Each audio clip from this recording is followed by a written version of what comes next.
இரட்சகராகிய இயேசுவின் நாமத்தினாலே அனைவருக்கும் கிறிஸ்துவனுடைய உயிர்ப்பின் வாழ்த்துக்களை தெரிவித்துக் கொள்கிறேன். கர்த்தர் தாமே உங்கள் ஒவ்வொருவரையும் ஆசீர்வதிப்பாராக. Happy resurrected Sunday.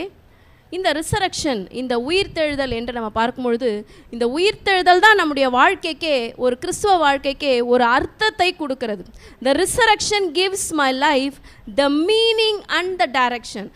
எந்த பக்கமாக போகணும் என்ற அந்த டைரக்ஷனை நமக்கு எது கொடுக்குது என்ன, நம்ம ஆண்டவராகிய இயேசு கிறிஸ்துனுடைய உயிர்த்தெழுதல் மாத்திரமே. நமக்கு என்ன ஒரு நம்பிக்கை நிச்சயம் கொடுக்குது இந்த உயிர்த்தெழுந்த நாள்னா, ஆண்டவர் இந்த சாவையே ஜெயிச்சிட்டாரு, இந்த பிரச்சனையை நான் ஜெயிக்க மாட்டேனா? ஆமேன். அவர் சொல்லியிருக்காரு, உலகத்தில் உங்களுக்கு உபத்திரம் உண்டு, ஆனாலும் திடன் கொள்ளுங்கள், உலகத்தை நான் ஜெயித்தேன். ஆண்டவர் ஜெயித்த நாள் தான் இது. அப்போ ஆண்டவரால் மரணத்தை ஜெயிக்க முடியும். ஆனால் உங்களாலையும் என்னாலையும் நம்முடைய வாழ்க்கையில் கடந்து போகிற போராட்டமாக இருக்கட்டும், நெருக்கமாக இருக்கட்டும், குறைவுகளாக இருக்கட்டும், பலவீனங்களாகட்டும், நம்மால் ஜெயிக்க முடியும். ஆமேன்னு சொல்லுங்கள். நீங்கள் ஆமேன்னு சொல்கிறீங்க, அதை மக்களும் பார்க்குறாங்க, பரலோகத்தில் இருக்கிற தூதர்களும் பார்க்குறாங்க, பரலோகத்தில் இருக்கிற கர்த்தரும் பார்க்குறாரு. இந்த ஆமேனுங்கிற இந்த கன்ஃபர்மேஷன், இந்த பாசிட்டிவ் கன்ஃபர்மேஷனை பார்த்து கர்த்தர் உங்களுடைய சூழ்நிலையை மாற்ற போகிறார். ஆமேன்னு சொல்லுங்கள். No matter what is my circumstances, எந்த சூழ்நிலை ஆனாலும் அந்த சூழ்நிலையை நான் ஜெயிப்பேன். ஏன்னா ஆண்டவர் உயிர்த்தெழுந்த நாள் இது. அடுத்த ஒரு கோட் சொல்ல போகிறேன். He is ரிசன். அவர் உயிர்த்து எழுந்தார். அவர் உயிர்த்து எழுந்தார். Death could not hold him. அதாவது மரணமானது அவரை மேற்கொள்ள முடியவில்லை, அவரை பிடித்து வைக்க முடியவில்லை. So rejoice in the resurrection of Christ. ஆண்டவருடைய இந்த உயிர்த்தெழுந்த நாளில் நம்ம என்ன பண்ணோன்னா மகிழ்ச்சியாக இருக்கும். கொஞ்சம் மகிழ்ச்சியாக பக்கத்தில் பார்த்து சொல்லுங்கள், ஆண்டவரோட உயிர்த்தெழுந்த நாளில் மகிழ்ச்சியாக இருங்க. ஆண்டவரோட உயிர்த்தெழுந்த நாளில் மகிழ்ச்சியாக இருங்க. வேணாம் சோகமாக இருக்காதீங்க, வேணாம் துக்கமாக இருக்காதீங்க. நீங்கள் துக்கமாக இருந்தீங்கன்னா, இப்போ ஃபார் எக்ஸாம்பிள் உங்கள் பிள்ளைகளுக்கு நீங்கள் எல்லாமே செஞ்சிட்டீங்கப்பா, உங்கள் பிள்ளைங்களுக்கு எல்லாம் தேவையானதை செஞ்சிட்டீங்க. அப்போ அவன் சோகமாக இருந்தால் அப்போ நீங்கள் என்ன சொல்வீங்க? உனக்கு சாப்பாடு நான் கொடுக்குறேன், நல்ல துணிமணி நான் உனக்கு கொடுத்துருக்கேன், நல்ல ஒரு லைஃப்பை நான் கொடுத்துருக்கேன், இப்போ நீ ஏன் சோகமாக இருக்க? அதே மாதிரி தான் கர்த்தர் நம்மகிட்ட கேட்குறேன், நான் உனக்கு எல்லாமே கொடுத்துருக்கேனே, நீ ஏன் சந்தோஷமாக இருக்க மாட்டுற? அப்போ சந்தோஷம் அப்படிங்கிறது கர்த்தர் ஏற்கனவே நமக்கு கொடுத்து விட்ட ஒரு காரியம். சந்தோஷமாக இருங்கள், சந்தோஷமாக இருங்கள் என்று மறுபடியும் உங்களுக்கு சொல்லுகிறேன். ஏன் நம்ம சந்தோஷமாக இருக்கணும்? கர்த்தர் உயிர்த்து எழுந்தார். கர்த்தர் உயிர்த்து எழுந்தார். ஆமென். நம்முடைய ஆண்டவராகிய இயேசு கிறிஸ்துவுக்கு மாத்திரம் அவர் பிறந்த நாளினுடைய எவிடன்ஸும் இருக்கிறது இல்லையா? எப்பயுமே நம்ம ஏதாவது ஒரு காரியம் சொன்னால் அதுக்கு என்ன ப்ரூஃப் அப்படின்னு சொல்லிட்டு நம்ம கேட்கணும். அதுக்கு என்ன எவிடன்ஸ்? ஆண்டவர் இந்த பூவுலகில் பிறந்தாருங்கிறதுக்கு எவிடன்ஸ் இருக்கா? ஆமாம், அதற்கு பிறகுதான் சரித்திரமே பிரியுது. இப்போது கிமு கிபின்னு சொல்லிட்டு நம்ம சொல்கிறோம், கிறிஸ்துவுக்கு முன் கிறிஸ்துவுக்கு பின், சரித்திரமே ரெண்டா பிரியுது. அப்போ ஜீசஸ் இந்த உலகத்திற்கு வந்திருக்காரு, இந்த உலகத்தில் பிறந்திருக்காரு, இந்த உலகத்தில் வாழ்ந்திருக்கிறாரு, நடந்திருக்கிறாரு. இவை எல்லாமே சத்தியம். நம்ம மாத்திரம் அதற்கு ப்ரூஃப் கிடையாது. இந்த உலகத்தில் வாழுற எல்லாருமே ப்ரூஃப். நமக்கு தெரியும் அவர் வாழ்ந்த ஜெருசலேம், அவர் வசித்த கலிலேயா, நாசரேத்து, இது எல்லாமே அவர் வசித்த இடங்கள் என்று நீங்களும் நானும் மாத்திரமல்ல, கிறிஸ்துவை அறியாதவர்கள் கூட சொல்கிறாங்க, Jesus lived in this world. ஆண்டவராகிய இயேசு கிறிஸ்து இந்த உலகத்தில் வந்தாருப்பா, அவர் பிறந்தாருப்பா, அவர் இங்கே தான்ப்பா வாழ்ந்தார் என்று அனைவரும் சொல்லத்தக்கதான ஒரு ப்ரூஃப் நம்மள்கிட்ட இருக்குது. இப்போ தேர்டு, ஆண்டவர் பிறந்தார், ஓகே. மரித்ததற்கு நம்மள்கிட்ட ப்ரூஃப் இருக்கா? ஆமாம், அதை பற்றி தான் இன்றைக்கு நம்ம அதையும் ஆண்டவருடைய ரிசரக்ஷனுக்குரிய ப்ரூஃபையும் சேர்த்து தான் நம்ம பார்க்க போகிறோம். அவர் ரிசரக்ஷன் என்றால் உயிரோடு கூட எழுந்த ஒரு சரீரம். இப்போது இந்த ஆலயத்துக்குள்ளே நீங்கள்லாம் எப்படி எந்தெந்த என்ட்ரன்ஸ் வழியாக வந்தீங்க? ஒரு சிலர் இந்த ஃப்ரண்ட் என்ட்ரன்ஸ் வழியாக வந்திருப்பீங்க, ஒரு சிலர் இந்த என்ட்ரன்ஸ் வழியாக செகண்ட் என்ட்ரன்ஸ் வழியாக வந்திருப்பீங்க, ஒரு சிலர் அங்கே பின்னாடி இருக்கிற 3வது என்ட்ரன்ஸ் வழியாக வந்திருப்பீங்க, ரைட்? யாருமே இப்படி செவருக்குள்ளார வந்தீங்களா? செவருக்குள்ளே யாருன்னா பூந்து அப்படியே வந்தீங்களா? வர முடியாது. நம்முடைய சரீரத்தில் தோல் இருக்குது, அதற்குள்ள எலும்புகள் இருக்குது, தசைகள் இருக்குது, இரத்த நாளங்கள் இருக்கிறது, நரம்புகள் இருக்கிறது. அப்போ இந்த சரீரத்தை உடைய நாம் ஒரு இடத்துக்குள்ளே பிரவேசிக்க வேண்டுமானால் ஒரு வழி இருக்கணும். ஜன்னல் வழியாக யாரும் உள்ளர வர முடியாது. கதை வழியாக தான் நம்ம ஒருத்தரும் உள்ளே வந்தோம். ஆனால் ஆண்டவராகிய இயேசு கிறிஸ்து பூட்டி இருந்த அறைக்குள்ள அப்படியே உள்ள தோன்றினார். ஏனென்றால் அவர் உயிர் தெழுந்த சரீரத்தை உடையவராக இருந்தார். இந்த காரியங்களை எல்லாவற்றையும் தான், இந்த எவிடன்சஸை இன்றைக்கு நாம் பார்க்க போகிறோம். So resurrection is a credible event. Credible என்றால் நம்ப தகுந்த ஒரு ஈவெண்ட். யாரும் இங்கே ஒன்றும் நம்ம என்ன பண்ணல, கதைலாம் விடலை. Resurrection is a credible event. இந்த வார்த்தையை கற்றுக்கோங்க. கிரெடிபிள் என்றால் நம்ப தகுந்த. கிரெடிபிள் என்றால் நம்ப தகுந்த. அப்போ நம்ப தகுந்த ஒரு ஈவெண்ட் தான் என்ன அப்படின்னா இந்த ரிசரக்ஷன். உண்மையிலே நடந்ததா? Yes, it actually happen. அது உண்மையிலேயே நடந்தது. அதற்குரிய எவிடன்சஸை, ஆதாரங்களை தான் இன்றைக்கு நம்ம பார்க்க போகிறோம். எது மிகப்பெரிய ஆதாரம் தெரியுமா? ஆண்டவராக இயேசு கிறிஸ்துவுடைய கல்லறை. நமக்கு மிகவும் நெருக்கமானவர்கள் மரித்து விட்டார்கள். ஆனால் அவங்க மரித்த நாளில் என்ன பண்ணுவாங்க, சில பேர் போய் அந்த கல்லறையை போய் பார்ப்பாங்க. ஆனால் அவங்க அங்கே இருக்காங்களா? இல்லை. அவங்களுடைய ஆவி ஆண்டவர்கிட்ட போயிடுச்சு. அவங்க சரீரம் தான் உள்ளார இருக்குது, ரைட்? அந்த சரீரம் மண்ணுக்கு மண்ணாக போயிட போகுது. ஆனால் நமக்கு என்ன, அந்த இடத்துல அவங்க இருக்கிறதா நமக்கு ஒரு தாட். அதனால் அந்த இடத்துக்கு சில பேர் என்ன பண்ணுறாங்க, போய் விசிட் பண்ணுறாங்க. ஜீசஸோட கல்லறையும் இருக்குங்க. ஜீசஸோட கல்லறையும் பழைய எருசலேம் பட்டணத்தில் இருக்குது. கான்ஸ்டான்டைன் என்று சொல்லப்படுகிற அந்த ராஜா, அதாவது அவர் தான் இந்த கிறிஸ்தவ உலகத்தில் ஒரு பெரிய புரட்சிக்கு ஒரு காரணமான ஒரு ராஜா. நம்ம அதை பற்றி இன்னொரு நாள் நம்ம தியானிப்போம். அந்த ஓல்டு சிட்டி ஆஃப் ஜெருசலேமில் இந்த கான்ஸ்டான்டைன் என்று சொல்லப்படுகிற இந்த மன்னன் தான், இந்த இடத்துல தான் ஆண்டவராகிய இயேசு கிறிஸ்துவோடைய டோம், அவர் வைத்திருந்த அந்த கல்லறையை அவர் கண்டுபிடிச்சி அதை அவர் ஃபிக்ஸ் பண்ணுறார். இதுதான் ஆண்டவராகிய இயேசு கிறிஸ்துனுடைய கல்லறை என்று சொல்லப்படுகிறது. அந்த கல்லறை இன்றைக்கும் நீங்கள் ஆண்டவருடைய அந்த பட்டணத்திற்கு போனால் நம்மளால் என்ன பண்ண முடியும், பார்க்க முடியும். ஆனால் அந்த கல்லறை நீங்கள் உள்ளே போய் பார்க்கலாம். எந்த கல்லறையும் நீங்கள் என்ன பண்ண முடியாது, உள்ளே போய் பார்க்க முடியாது. மேலே இருந்து தான் உங்களால் பார்க்க முடியும். இந்த கல்லறையை உங்களால் உள்ளே போய் பார்க்க முடியும். அவர் இங்கே இல்லை, தாம் சொன்னபடியே உயிர் தெழுந்தார். இந்த வசனத்தை சொல்லலாமா? அவர் இங்கே இல்லை, தாம் சொன்னபடியே உயிர் தெழுந்தார். நம்மளுடைய ஊரில் இருக்கிற கல்லறைகள்லாம் நம்ம பார்க்கும் பொழுது ஒரு குறிப்பிட்ட அளவுக்கு நம்மளுடைய மண்ணை அவங்க எடுத்து தோண்டி உள்ள கட்டடம் கட்டி அதற்கு பிறகு அந்த காஃபின் பாக்ஸை உள்ளார வைக்கிறாங்க இல்லையா? ஆனால் இவங்களுடைய யூதர்களுடைய கலாச்சாரத்தின்படி என்ன செய்வார்கள் என்றால், மலை அதை குகை மாதிரி வெட்டி, அது உள்ளே இருக்கிறதெல்லாம் நமக்கு தெரியும். நம்மளுடைய சென்னையில் நிறைய மலையில் செய்யப்பட்ட, மலையை குடைந்து செய்யப்பட்ட காரியங்கள்லாம் இருக்குது. எல்லா ஸ்கல்ப்சர்ஸ் சிற்பங்கள்லாம் இருக்கிறது இல்லையா? ஸோ மலையை குடைந்து தான் இந்த கல்லறை என்ன பண்ணியிருக்காங்க, உருவாக்கியிருக்காங்க. அப்போ உள்ளே போக முடியும், அந்த கல்லறைக்கு உள்ளே போக முடியும். மேலேருந்து எட்டி பார்க்குறதுல என்ன பண்ண முடியும், உள்ளே போக முடியும். அந்த எவிடன்ஸ்லாம் நம்ம மேற்கொண்டு இப்போது பார்க்க போகிறோம். ஸோ மலையை குடைந்து தான் என்ன பண்ணியிருக்காங்க, ஒரு ரூம் மாதிரி உருவாக்கி ஆண்டவராகிய இயேசு கிறிஸ்துவுடைய சரீரத்தை அங்கே வைத்திருக்கிறாங்க. இப்போ 7 crucial signs, நம்ம 7 மிக முக்கியமான அடையாளங்களை நம்ம பார்க்க போகிறோம். Okay, all began from the chapter of Matthew 27. மத்தேயு எழுதின சுவிசேஷம் 27ஆம் அதிகாரத்துக்கு நேராக நம்ம திருப்பிக் கொள்ள போகிறோம்.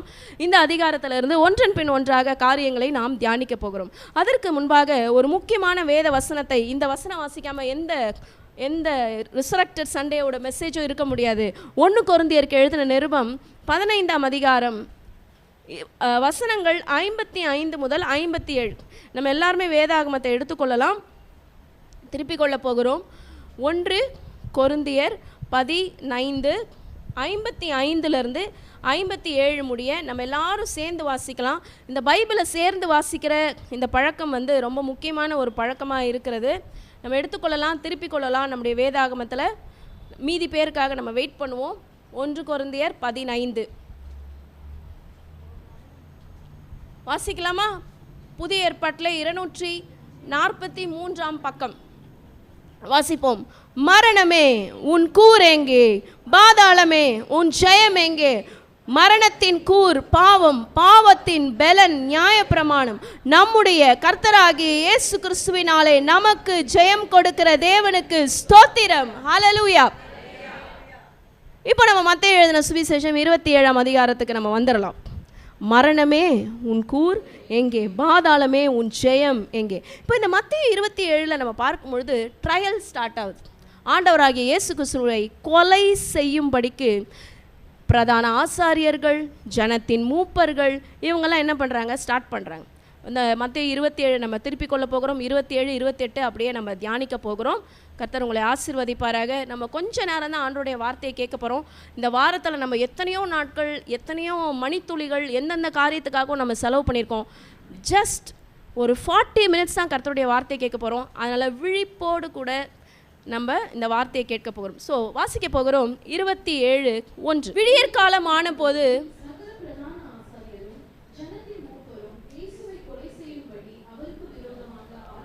போதுமா? ஸோ ஆலோசனை பண்ணி இவர்கள் என்ன செய்கிறார்கள், கொலை செய்யும்படிக்கு பிரதான ஆசாரியர், ஜனத்தின் மூப்பர்கள் எல்லாரும் பிளான் பண்ணுறாங்க. அடுத்தது யாரிடத்தில் ஆண்டவராகிய இயேசு கிறிஸ்து ஒப்பு கொடுக்கப்பட்டார்? பிலாத்துவின் இடத்தில். இப்போ trial of Jesus is starting from verse 11. 11ஆம் வசனத்தில் இருந்து அந்த ட்ரையல் ஸ்டார்ட் ஆகுது. ட்ரையல் நமக்கு தெரியும், நம்ம கோர்ட்டில் போனால் என்னென்ன காரியங்கள் நடக்கும் என்று நமக்கு தெரியும். ஸோ அதே போல் ஆண்டவராகிய இயேசு கிறிஸ்துவுக்கு ட்ரையல் ஸ்டார்ட் ஆகுது. ஸோ இயேசு தேசாதிபதிக்கு முன்பாக நின்றார். தேசாதிபதி அவரை நோக்கி, நீ யூதருடைய ராஜாவா என்று கேட்டான். அதற்கு இயேசு என்ன சொல்லுகிறார்? நீ சொல்லுகிறபடிதான் என்று அவர் ஸ்டார்ட் பண்ணுறார். மேற்கொண்டு அப்படியே நம்ம அந்த காரியங்களை நம்மளுடைய மைண்டுக்கு முன்னாடி நம்ம பிக்சரைஸ் பண்ணலாம். இயேசு கிறிஸ்துவை முன்னாடி நிற்க வச்சு குற்றம் சாட்டப்பட்ட நிலைமையில் இயேசு கிறிஸ்து இருக்கிறாரு. குற்றம் சாட்டுகிற நிலைமையில் பிரதான ஆசாரியர், மக்கள், இத்தனை நாள் ஆண்டவரோடு கூட நடந்து திரிந்தவர்கள் எல்லாருமே நிற்கிறாங்க. இதுதான் ஆண்டவராகிய இயேசு கிறிஸ்துனுடைய நிலைமை. இப்போது ஃபைனலாக 18ஆம் வசனத்தில் ஒரு பழக்கம் இருக்குது. என்ன அப்படின்னா, யாராவது ஒருவரை பண்டிகைக்கு விடுதலை ஆக்குவது ஒரு பழக்கம்.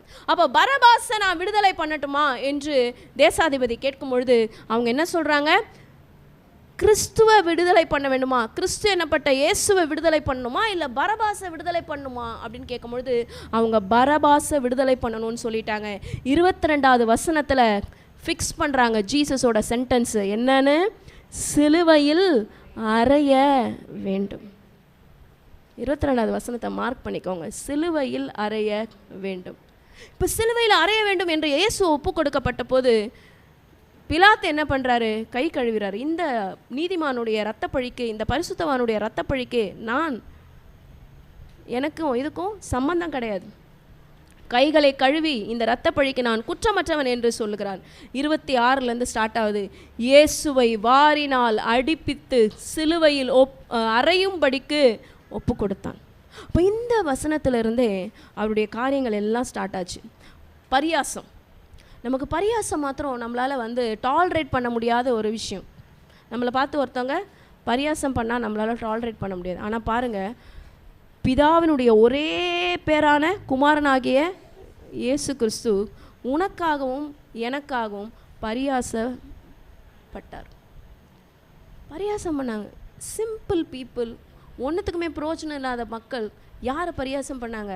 தேவகுமாரனை பரியாசம் பண்ணாங்க. பரியாசம் பண்ணுறது மாத்திரம் இல்லாமல் வஸ்திரங்களெல்லாம் உரிந்து கொண்டார்கள். வஸ்திரங்களை என்ன பண்ணாங்க? சீட்டு போட்டாங்க.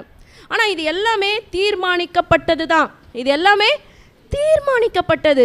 பரியாசம் பண்ணப்பட்டார், வஸ்திரங்களை உரிந்து கொண்டார்கள். கபாலஸ்தலம் என்று சொல்லப்படுகிற கொல்கோதாவிற்கு அவர் பாரமான சிலுவையை தூக்கி கொண்டு அவர் நடந்தார்.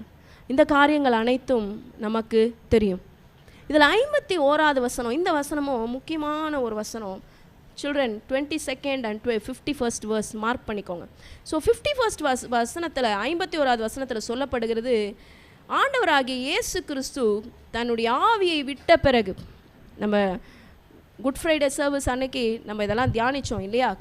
மறுபடியும் மகா சத்தமாய் கூப்பிட்டு தன்னுடைய ஆவியை விட்ட பிறகு 51வது வசனத்தை நம்ம எல்லாருமே அண்டர்லைன் பண்ணி வைப்போம். என்ன நடந்தது? ஆண்டவராகிய இயேசு கிறிஸ்துனுடைய சரீரத்திலிருந்து உயிர் பிரிந்த போது, ஆவி பிரிந்த போது என்ன ரிமார்க்கபிளான காரியங்கள் நடந்தது? நம்பர் 1, தேவாலயத்தினுடைய திரைச்சீலை மேல் தொடங்கி கீழ் வரைக்கும் 2ஆக கிழிந்தது. இது கிழிவதற்கு சாத்தியமே கிடையாது. ஏதோ நம்ம வீட்டில் இருக்கிற மாதிரி இது அவ்வளோ தின்னான ஸ்க்ரீன் கிடையாது. நம்ம வீட்டில் இருக்கிற ஸ்க்ரீனை விட நம்ம சர்ச்சில் இருக்கிற ஸ்க்ரீன் கொஞ்சம் திக்காக இருக்கும். இது திரைச்சீலை. அதோட மெஷர்மெண்ட் எனக்கு இப்போ சரியாக எனக்கு ஞாபகம் இல்லை. நான் உங்களுக்கு மேற்கொண்டு வரும்பொழுது சர்மனில் நான் உங்களுக்கு அதை சொல்கிறேன். ரொம்ப திக்கஸ்ட்டு ஸ்க்ரீன் அது. அந்த திரைச்சீலை மேலேருந்து கீழே வரைக்கும் கிழிவதற்கு ரீசன் என்ன அப்படின்னா, இரு திறத்தாரை இணைக்கும்படியாக தான் ஆண்டவராகிய இயேசு கிறிஸ்து அந்த எருசலேமை தேவாலயத்தினுடைய திரைச்சீலை பிழிந்தது. ஏன்னா இது வரைக்கும் ஆண்டவர்கிட்ட யாருமே நெருங்க முடியாது. பிரதான ஆசாரியன் மாத்திரம்தான் என்ன பண்ணுவார், வருஷத்துக்கு ஒரு முறை அந்த மகா பரிசுத்த ஸ்தலத்துக்குள்ளே அவரால் போக முடியும்.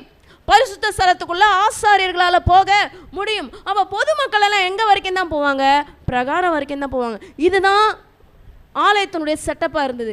ஆனால் என்றைக்கு ஆண்டவராகிய இயேசு கிறிஸ்து தன்னுடைய உயிரை விட்டாரோ, எருசலேம் தேவாலயத்தில் இருக்கிற திரைச்சீலை, இதுதான் ஆண்டவரோட பிளான். இவ்வளோ நாள் இவங்கெல்லாம் பிரிஞ்சு இருந்தாங்களே, இப்போ ஜீசஸ் நடுவில் ஒரு பிரிட்ஜாக இருக்கார். நம்ம பிரிட்ஜு பார்த்துருக்கோம், இந்த பக்கம் ஒரு ஊர் இருக்கும், இந்த பக்கம் ஒரு ஊர் இருக்கும். ரெண்டு ஊரையும் இணைக்கிறது எது, அந்த பிரிட்ஜ்.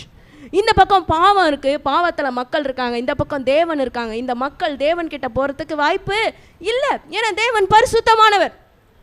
அதனால தான் ஆண்டவராகிய இயேசு கிறிஸ்துவே தேவனுக்கும் மனிதர்களுக்கும் நடுவில் நின்று இரு திறத்தாரையும் இணைத்தார். ஆமென். இணைத்து இப்போ ஜனங்களால் எங்கே செல்ல முடியும்னா, அப்பா பிதாவே என்று நம்ம எல்லாருமே என்ன பண்ணுறோம், ஆண்டவரை நோக்கி கூப்பிடுகிறோம். அப்போ இந்த எருசலேம் திரைச்சீலை மேல் தொடங்கி கீழ் மட்டும் ரெண்டாக கிழிந்தது, பூமி அதிர்ந்தது, கண்மலைகளும் பிளந்தது, கல்லறைகளும் திறந்தது, நித்திரை அடைந்திருந்த அநேக பரிசுத்தவான்களுடைய சரீரங்களும். Please note this point. ஆண்டவர் எழுந்துக்கும் போது ஆண்டவருடைய அந்த அந்த உயிர் விட்ட அந்த நேரத்தில் என்னென்ன காரியங்கள் நடந்திருக்கு பாருங்க. பூமி அதிர்ந்தது, கண்மலை பிளந்தது, கல்லறைகள் திறந்தது, பரிசுத்தவான்கள். இந்த வசனம் நீங்கள் இதற்கு முன்னாடி பார்த்துருப்பீங்களான்னு எனக்கு தெரியல. பரிசுத்தவான்களுடைய சரீரங்களும். நெக்ஸ்ட் படிங்க. அவர் உயிர் தெழுந்த பின்பு அவர்கள் கல்லறைகளை விட்டு புறப்பட்டு பரிசுத்த நகரத்தில் பிரவேசித்து அநேகருக்கு. ஆமென். இதுதான் ஆண்டவருடைய உயிர் தெழுந்த நாளினுடைய மகத்துவம். இப்போ 57வது வசனத்துக்கு நம்ம வந்துடுவோம். ஐஸ்வர்யவானா இருந்த யோசேப்பு என்கின்ற அரிமத்தேயு ஊரானாகிய யோசேப்பு என்ன பண்ணுறாரு, ஆண்டவராகிய இயேசு கிறிஸ்துவுடைய சரீரத்தை, அதாவது உயிரோடு இருக்கும் பொழுது எவ்வளோ டிக்னிஃபைடாக எவ்வளோ நம்ம கம்பீரத்தோடு வாழுறோமோ, ஒரு மனிதன் மரிக்கும் பொழுதும் அவனுக்குரிய கனத்தை கொடுக்க வேண்டும். ரோட்டில் நம்ம எத்தனையோ உயிரினங்கள் மரித்து போகிறத நம்ம பார்க்குறோம். அதெல்லாம் யாரும் என்ன பண்ண போகிறது கிடையாது, தூக்க போகிறது கிடையாது. அப்படியே ஓரமாக கிடக்கும், அப்படியே மக்கிரும். ஆனால் ஒரு மனிதனுக்கு அப்பேற்பட்ட ஒரு நிலைமை வந்தால் உடனே அட்டென்ட் பண்ணுவாங்க. அப்போது ஒரு மனிதன் உயிரோடு இருக்கும் பொழுது என்ன டிக்னிட்டி நம்ம அவனுக்கு கொடுக்கணுமோ, அவன் மரித்த பிறகும் அந்த டிக்னிட்டி அவனுக்கு கொடுக்கணும். ஆமென். சட்டமும் அதை சொல்லுது. அப்போ ஆண்டவராகிய இயேசு கிறிஸ்து இத்தனை மணி நேரம் சிலுவையில் தொங்கின பிறகு அரிமத்தேயு ஊரானாகிய இந்த யோசேப்பு என்ன பண்ணுறாரு, அவர் ஐஸ்வர்யவானாக இருந்ததுனால அவர் ஸ்பெஷல் பர்மிஷன் வாங்கி ஆண்டவராகிய இயேசு கிறிஸ்துனுடைய சரீரத்தை எடுத்து அவர் என்ன செய்கிறார், அந்த வசனத்தை வாசிக்கலாம். 59, 60 வாசிங்கம்மா. அந்த சரீரத்தை எடுத்து துயத்தான மெல்லிய துப்பட்டியிலே சுற்றி தன் கண்மலையில் வெட்டியிருந்த தன்னுடைய புதிய கல்லறையிலே அதை வைத்து கல்லறையின் வாசலில் ஒரு பெரிய கல்லை புரட்டி வைத்து போனான். ஆமென். அப்போ அவங்க ஃபேமிலிக்குன்னு வச்சுருந்த ஒரு ஸ்பெஷல் கல்லறை, அந்த ஸ்பெஷல் கல்லறையில் யாரை எடுத்து வச்சதா சொல்லியிருக்காங்க, ஆண்டவராகிய இயேசு கிறிஸ்து வச்சதா சொல்லிட்டாங்க. ஓகே, இப்போ நெக்ஸ்ட்டு 7 அடையாளங்கள் நீங்கள் கடகடன்னு எழுதிக்கோங்க, நம்ம அதை தியானிக்க போகிறோம். 7 அடையாளங்கள். யாராவது ஒருத்தர் உங்களை பார்த்து ஜீசஸ் கிரைஸ்ட் உயிரோடு எழுந்திருக்காருன்றதுக்கு என்னப்பா அவன்கிட்ட ப்ரூஃப் இருக்குன்னா சொல்கிறதுக்கு நம்மளுக்கு தெரியணும். ஆமென். இந்த சத்தியம் நமக்கு தெரியணும். முதலாவது நம்ம பார்க்கும்பொழுது சோல்ஜர்ஸ், போர்ச்சேவர்களை குறித்து நம்ம பார்க்க போகிறோம். அதற்கு முன்னாடி உங்களை ஆண்டவராகிய இயேசு கிறிஸ்துவுடைய கல்லறை அந்த இடத்துக்கு உங்களுடைய பிக்சரைசேஷன், உங்களுடைய மனதில் இருக்கிற கற்பனையை கொஞ்சம் வளர்த்துக்கோங்க. நான் உங்களுக்கு நிறைய டைம் சொல்லியிருக்கேன், இந்த பசங்களுக்கும் சொல்லியிருக்கேன். நம்ம ஃபோன் பார்த்துட்டே இருந்தோம்னா நம்மளுடைய மைண்டில் இருக்கிற மூளை நரம்புகள்லாம் வேலை செய்யாதான். நம்ம இப்படி தட்டிக்கிட்டே இருப்போமா? இப்போ நான் பேசுகிறேன்ல, அதை நீங்கள் உருவகப்படுத்தி உங்கள் மைண்டுக்குள்ளே ஒரு சிந்தனையை நீங்கள் வர வச்சு ஒரு பிக்சரை வர வைப்பீங்க பாருங்கள். அப்போ உங்கள் மூளையில் இருக்கிற நியூரான்ஸ், உங்கள் மூளையில் இருக்கிற காரியங்கள்லாம் ஆக்டிவேட் ஆகும். இப்போ அப்படியே ஆண்டவருடைய அந்த கல்லறையை உங்கள் கண்ணு முன்னாடி நீங்கள் கொண்டு வாங்க, எப்படி இருந்திருக்கோன்னு சொல்லிட்டு கொண்டு வாங்க. அப்போது அந்த இடத்துக்கு இப்போ நீங்கள் போயிட்டீங்க. இப்போ கல்லறையோட வாசலில் நீங்கள் நின்றுட்டுருக்கீங்க. அப்போ உங்கள் கூட யார் இருக்கா? அடுத்த அதிகாரத்துக்கு நம்ம போயிடலாம். 28 ஓய்வு நாள் முடிந்து வாரத்தின் முதலாம் நாள் விடிந்து வருகையில், அந்த மார்னிங், ஏர்லி மார்னிங், அதாவது இன்னும் சூரியன் கூட வரல, நீங்கள் அந்த இடத்துல நிற்கிறீங்க. கல்லறை முன்னாடி யார் நிற்கிறீங்க? நீங்கள் நின்றுட்டுருக்கீங்க. யோசிச்சு பாருங்க. அப்போ உங்கள் கூட யாரெல்லாம் இருக்காங்க? மகதலேனா மரியாளும் மற்ற மரியாளும் கல்லறையை பார்க்க வந்தார்கள். அப்போ அவங்க கூட நீங்கள் போகிறதா யோசிச்சுக்கோங்களேன். அப்போ தான் இந்த காரியங்களை உங்களால் ஃபீல் பண்ண முடியும். அப்போது ஃபஸ்ட்டு ஒன்ஸ் யார் யார் போய் பார்த்தது? ஆண்டவராகிய இயேசு கிறிஸ்து உயிர்த்தெழுந்த காரியங்களை முதல்ல பார்த்த ஆட்கள் யார் பாருங்கள்? மகதலேனா மரியாளும் மற்ற மரியாளும் கல்லறையை பார்க்க வந்தார்கள். ஆண்டவராகிய இயேசு கிறிஸ்து அவருடைய அற்புதங்களை, அவருடைய அதிசயங்களை, அவருடைய நன்மைகளை ருசி பார்த்தவங்க அநேகம் பேர். ஆனால் எத்தனை பேர் தான் வந்து நிற்கிறாங்க? சில பெண்கள் தான் வந்து நிற்கிறாங்க. இன்னொரு இடத்துல குறிப்பு, இன்னொரு 2 பெண்களோட பேரும் சொல்லப்பட்டிருக்குது. சில பெண்கள் அப்படின்னு சொல்லி நம்ம வச்சுக்கலாம். ஆனால் பல பேர் ஆண்டவரை ஃபாலோ பண்ணாங்க. ஆனால் பாருங்கள், ஒரு சிச்சுவேஷன் வரும்பொழுது என்ன பண்ணிட்டாங்க? போயிட்டாங்க. அந்த லிஸ்ட்டில் நம்ம இருக்கக்கூடாது தேவச்சனமே. இப்போ இந்த இடத்துல இவங்க 2 பேரும் போகிறாங்க. இவங்களோட மைண்டு ஃபுல்லாக என்ன இருக்குது? கல்ற முன்னாடி என்ன வச்சார்? அரிமத்தேயு யோசேப்பு அவர் என்ன வச்சார்? தான் கண்மலையில் வெட்டியிருந்த தன்னுடைய புதிய கல்லறையில் அதை வைத்து கல்லறையின் வாசலில் ஒரு பெரிய கல்லை. இப்போ உங்களுக்கு பிக்சர் புரிஞ்சிச்சா? அப்போ ஒரு வீடு மாதிரி இருக்குது. அந்த வீட்டுக்குள்ளே தான் ஆண்டவருடைய கல்லறையில் அந்த ஆண்டவருடைய சரீரத்தை வச்சுருக்காங்க. வச்சு முடித்த பிறகு ஒரு பெரிய கல்லை புரட்டி வச்சுருக்காங்க. இப்போ இவங்க என்ன யோசிச்சுட்டே போகிறாங்க, இவ்வளோ பெரிய கல்லை நமக்கு யார் புரட்டி தள்ள முடியும்? 27ஆம் அதிகாரத்தில் 62ஆம் வசனத்திலிருந்து 27ஆம் அதிகாரத்தில் 62ஆம் வசனத்திலிருந்து நம்ம வாசிக்கும் பொழுது அங்கே சொல்லப்பட்டிருக்குது, அங்கே மகதலேனா மரியாளும் மற்ற மரியாளும் கல்லறைக்கு எதிராக உட்கார்ந்திருந்தார்கள். ஆயத்த நாளுக்கு பின்னான மறுநாளிலே பிரதான ஆசாரியரும் பரிசேயரும் பிலாத்தினிடத்தில் கூடி வந்து, ஆண்டவனே, அந்த எத்தன் உயிரோடு இருக்கும் பொழுது 3 நாளைக்கு பின் எழுந்திருப்பான் என்று சொன்னது எங்களுக்கு ஞாபகம் இருக்கிறது.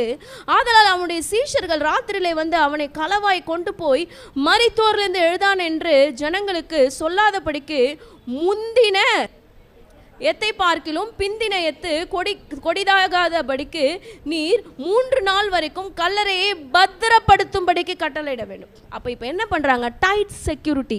யார் காவல் காக்குறாங்க? ரோம போர் சேவகர்கள் காவல் காக்குறாங்க. அப்போ ஒரு யூனிட்டில் மொத்தம் எத்தனை போர் சேவகர்கள் இருக்கிறாங்க அப்படின்னா, எத்தனை பேர் கார்ட் பண்ணுறாங்கன்னா 16 சோல்ஜர்ஸ் கார்ட் பண்ணுறாங்க. அதாவது இது வந்து டியூட்டி எடுத்துப்பாங்களாம்.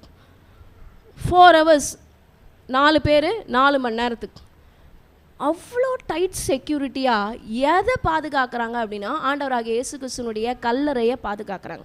அதுவும் அந்த கல்லறையில் நம்ம பார்க்கும் பொழுது 28:11 நம்ம பார்க்கும் பொழுது, அவர்கள் போகையில் காவல் சேவகர்கள் சிலர் நகரத்தில் வந்து நடந்த யாவற்றையும் பிரதான ஆசாரியருக்கு அறிவித்தார்கள்.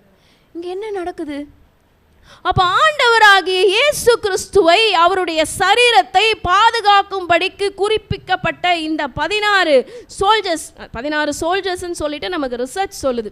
அப்போ அந்த சேவகர்கள் காவல் காத்து கொண்டு இருக்க, இந்த மகதலேனா மரியாள் வந்து பார்க்கும் பொழுதே பூமி மிகவும் அதிரும்படி கர்த்தருடைய தூதன் வானத்திலிருந்து இறங்கி வந்து வாசல் இருந்த கல்லை புரட்டி தள்ளி அதன் மேல்.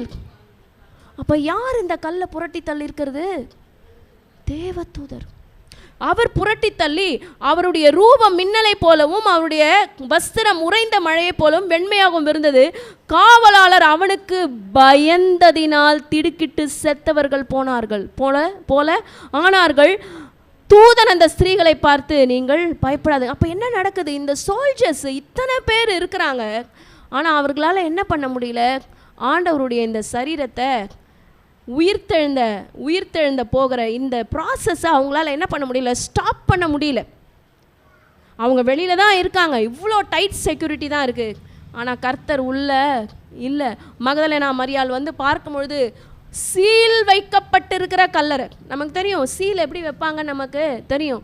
ஏதாவது ஒரு ப்ராப்பர்ட்டியை சீல் வைக்கிறாங்கன்னா கவர்மெண்ட் என்ன பண்ணுவாங்கன்னு நமக்கு தெரியும். அது மாதிரி தான் ஆண்டவராகிய இயேசு கிறிஸ்துனுடைய இந்த கல்லறையை சீல் வச்சுட்டு அதற்கு பாதுகாப்பாக இந்த சோல்ஜர்ஸ் உட்காந்துட்டு இருக்காங்க. ஆனால் இங்கே என்ன நடக்குது? ஒரு சோல்ஜரும் இங்கே இல்லை.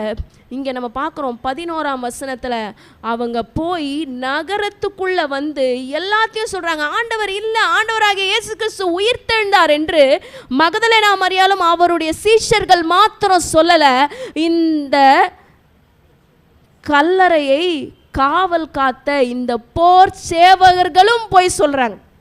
இந்த வசனத்தை நம்ம இதுக்கு முன்னாடி நம்ம நோட் பண்ணியிருக்க மாட்டோம். அப்போது என்ன பண்ணுறாங்க, ஆலோசனை பண்ணி சேவகர்களுக்கு வேண்டிய பணத்தை கொடுத்து என்ன பண்ணுறாங்க, நித்திரை பண்ணுகையில் கிறிஸ்துவை அவருடைய சீஷர்கள் ராத்திரியிலே வந்து களவாய் கொண்டு போய்விட்டார்கள் என்று சொல்லுங்கள்னு சொல்லிட்டு விஷயத்தையே மாற்றுறாங்க. கொஞ்சம் யோசிச்சு பாருங்கள், இது எவ்வளோ இல்லாஜிக்கலாக இருக்குது. அதாவது சாத்தியமே இல்லாத ஒரு விஷயத்தை அவங்க எப்படி சொல்கிறாங்க பாருங்கள்.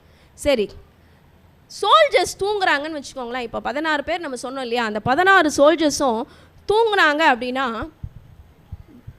எப்படி இவங்களுக்கு தெரியாமல் தூங்குறாங்கன்னு சொல்கிறாங்க, இந்த சோல்ஜர்ஸ் ஸ்லெப்ட்டு. ஆனால் டிசைபிள்ஸ் வந்து எப்படி ஸ்டோனை வந்து மூவ் பண்ணாங்கன்னு சொல்ல முடியும்? அந்த ஸ்டோனோட வெயிட் நான் உங்களுக்கு சொல்கிறேன், 2 டன். ஒரு டன்னுக்கு வந்து 1000 கிலோகிராம்.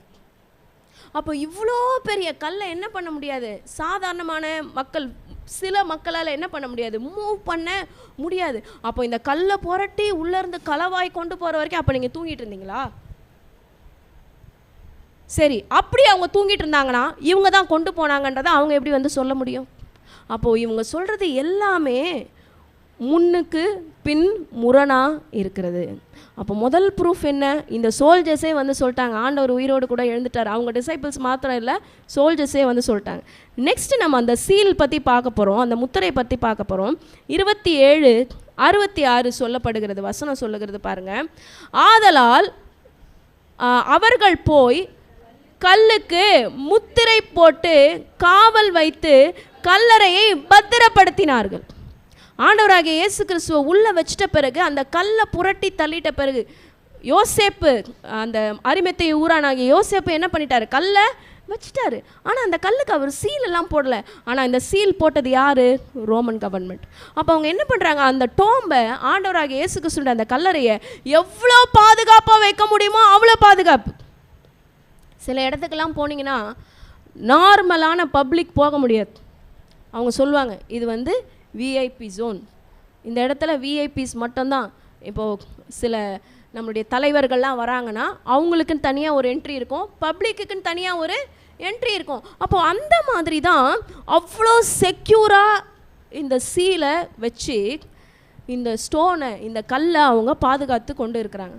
ஆனால் இந்த ஸ்டோனை அவங்க என்ன பண்ணியிருக்காங்க, கல்லை அவங்க என்ன பண்ணியிருக்காங்கன்னா ஃபஸ்ட்டு உருட்டி அந்த வாசலில் அடைச்சிட்டு அதற்கப்புறம் ஒரு ரோப் போட்டு கட்டியிருக்கிறோம். அடுத்தது நமக்கு தெரியும் எப்படி வந்து அவங்க முத்திரை வைப்பாங்க அப்படின்னு சொல்லிட்டு, வேக்ஸ் போட்டு, அதாவது ஒரு மெழுகு மாதிரி, ஒரு களிம்பு மாதிரி ஒரு காரியத்தை போட்டு அந்த இடத்துல தான் என்ன பண்ணுவாங்க, சீல் வைப்பாங்க. அப்போ அந்த சீலை என்ன பண்ண முடியாது, அஃபிஷியல்ஸ் இல்லாமல் அதை உடைக்க முடியாது. ஆனால் இந்த இடத்துல நம்ம பார்க்குறோம், இந்த விமன் வரும்போது, இந்த பெண்கள் வரும்போது கல் எப்படி தள்ளப்பட்டிருந்தது, புரட்டி தள்ளப்பட்டு இருந்தது. அப்போ கல்லுக்கு மேலே வைத்திருந்த முத்திரை இல்லை. ஏன்னா இப்போ தானே நீங்களும் நானும் படித்தோம், அவர்கள் போய் கல்லுக்கு முத்திரை போட்டு, அப்போ முத்திரை கல்லுக்கு போடுறாங்க. ஆனால் இந்த பெண்கள் போய் பார்க்கும் பொழுது முத்திரை இல்லை, கல்லானது புரட்டி தள்ளப்பட்டு இருக்கிறது. அப்போ முதல் அடையாளம் நம்ம பார்த்தோம், சோல்ஜர்ஸே வந்து எவிடெண்ட்டாக போய் சொல்லிட்டாங்க ஆண்டவர் வந்து இங்கே இல்லை, அவர் உயிர்த்து எழுந்தாருன்னு சொல்லிட்டு உள்ள ஊருக்குள்ளே போய் சொல்கிறாங்க. அடுத்தது நம்ம பார்க்குறோம், அந்த சீல் உடஞ்சிருந்தது, அந்த முத்திரை உடஞ்சிருந்தது. மூன்றாவது இப்போ இந்த கல்லை பற்றி நம்ம சொல்லாமே. ஸோ இந்த பாடி ஆஃப் த டிசீஸ்டு, இந்த மரித்து போனவர்களுடைய சரீரம் வைக்கப்படுகிற இந்த செப்பல்கர் என்று சொல்வார்கள் ஆங்கிலத்தில், கல்லறை என்று தான் அது அர்த்தம். ஸோ அவங்க உள்ளே வைக்கிறாங்கன்னா ஏன் இந்த கல்லை புரட்டி தள்ளுறாங்க, கொஞ்சம் யோசிப்போமே. கல்லை புரட்டி தள்ளனா என்ன ஆகும் தெரியுமா, சில ஜந்துக்கள் நமக்கு தெரியும், நம்மளுடைய ஆனிமல்ஸில் ஹெர்பிவோரஸ், கார்னிவோரஸ், ஆம்னிவோரஸ்ன்னு இருக்குது. ஹெர்பிவோரஸ்னால் என்ன? அது வெறும் இலை தழை மட்டும்தான் சாப்பிடும். அடுத்தது கார்னிவோரஸ், அது என்ன சாப்பிடும்? வெறும் மாமிசம் மட்டும்தான் சாப்பிடும். ஆம்னிவோரஸுங்கிறது என்ன சாப்பிடும்? ரெண்டுமே சாப்பிடும். அப்போது ஒரு மனித சரீரம் உள்ளே இருக்குது அப்படின்னா அது சரியாக பேக் பண்ணப்படலை, அது சரியாக மூடப்படலைன்னா ஆனிமல்ஸ், மிருகங்கள்லாம் வந்து என்ன பண்ணும்? அதை சாப்பிட வரும். அப்போ அதற்காக தான் ஒரு மனிதனுடைய சவத்தை கூட டிக்னிஃபைடாக வைக்கணுன்ற ஒரு கான்செப்ட் வந்தது. ஆனால் சில கம்யூனிட்டி இருக்காங்க, அவங்க என்ன பண்ணுவாங்க? அவங்களோட சரீரத்தை புதைக்க மாட்டாங்க. இருக்காங்க, நம்மளுடைய இந்திய தேசத்தில் இருக்காங்க. அப்படியே கழுகுக்கு விட்டு கொடுத்துருவாங்க அவங்க சரீரத்தை, அவங்க புதைக்கவே மாட்டாங்க. நீங்கள் வேணால் போய் அதை ரிசர்ச் பண்ணி பாருங்கள் அது யார் அப்படின்ட்டு. ஓகே, அப்படியே கழுகுக்கு கொடுத்துருவாங்க அந்த சரீரத்தை. ஆனால் இங்கே நம்மளுடைய கலாச்சாரத்தின் படி நம்ம என்ன பண்ணுறோம் அப்படின்னா புதைக்கிறோம். இவங்க என்ன பண்ணுறாங்க? கல்லறையில் வச்சு அதை கல் போட்டு மூடுறாங்க. அப்போ வெளியில் இருக்கிற ஆனிமல்ஸ், வெளியில் இருக்கிற மிருகங்கள் வந்து அதை எதுவும் அட்டாக் பண்ணாதபடிக்கு அது டிக்னிஃபைடாக, அது பத்திரமாக, அது கண்ணியமாக இருக்க வேணுன்றதுக்காக தான் இந்த ப்ராசஸ். அப்போ இது மூடி வைக்கப்பட்டிருக்கிற இந்த இடத்துல இப்போ ஓய்வு நாள் முடிந்த பிறகு மறுபடியும் அதே வசனம் நம்ம வாசிக்க போகிறோம். கல்லறையை அவங்க பார்க்க வராங்க. ஏற்கனவே நமக்கு தெரியும், அரிமத்தை ஊரானாகிய யோசேப்பு என்ன வச்சுட்டாரு? கல்லறைக்கு முன்னாடியே அந்த கல்லை வச்சுட்டாரு. அதுக்கப்புறம் பார்த்தோம், அதுக்கு முத்திரையை போட்டுட்டாங்க. இப்போ இவங்க பார்க்க வரும்போது அந்த கல்லறையில் அந்த கல் இல்லை, அதற்கு படியில் என்ன நடந்திருக்கு? புரட்டி தள்ளி. யார் புரட்டி தள்ளியிருக்காரு? கர்த்தருடைய தூதன் வானத்திலிருந்து இறங்கி வந்து வாசல் இருந்த கல்லை புரட்டி தள்ளி அதன் மேல் உட்கார்ந்திருப்பதை இவங்க பார்க்குறாங்க. சில பெண்கள் சேர்ந்து பார்க்குறாங்க. அப்போது இந்த இடத்துல மார்க்கு 20வது அதிகாரத்திலையும் சொல்லப்படுகிறது, மார்க்லேயும் சொல்லப்படுகிறது, மன்னிக்கவும் 20 கிடையாது, 20வது அதிகாரம் இல்லை, மொத்தம் மார்க்கில் 16 அதிகாரம் தான். மார்க்கில் சொல்லப்படுகிறது, கிட்டத்தட்ட 20லேருந்து 25 ஆண்கள், வலிமை மிக்க ஆண்கள் சேர்ந்து புரட்டினாலும் அந்த கல்லை புரட்டி தள்ள முடியாதுன்னு சொல்லப்பட்டிருக்கு. எப்படி? வலிமை மிகுந்த ஆண்களால் கூட என்ன பண்ண முடியாது? அந்த கல்லை புரட்டி தள்ள முடியாது. அப்போது மனிதர்கள் இந்த காரியத்தை செய்யலை. அப்போ வானத்திலிருந்து இறங்கி வந்த கர்த்தருடைய தூதன் தான் இந்த கல்லை என்ன செய்திருக்கிறார்? புரட்டி தள்ளி இருக்கிறத நம்மளால் பார்க்க முடிகிறது. அது சுமார் 4 அடியிலிருந்து 5 அடி வரைக்கும் ஹைட்டில் இருக்கும், உயரமாக இருக்கும். அது மாத்திரம் இல்லாதபடிக்கு 2 டன் அளவுக்கு அது வெயிட் உடையதாக இருக்கும்னு சொல்கிறாங்க. ஸோ யோவான் எழுதின சுவிசேஷம் 20ஆம் அதிகாரம் 1 வசனத்தை நம்ம வாசிக்க போகிறோம். இதற்கு தொடர்புடைய வசனமாக இருக்கிறது. யோவான் 20:1 வாசிங்கம்மா.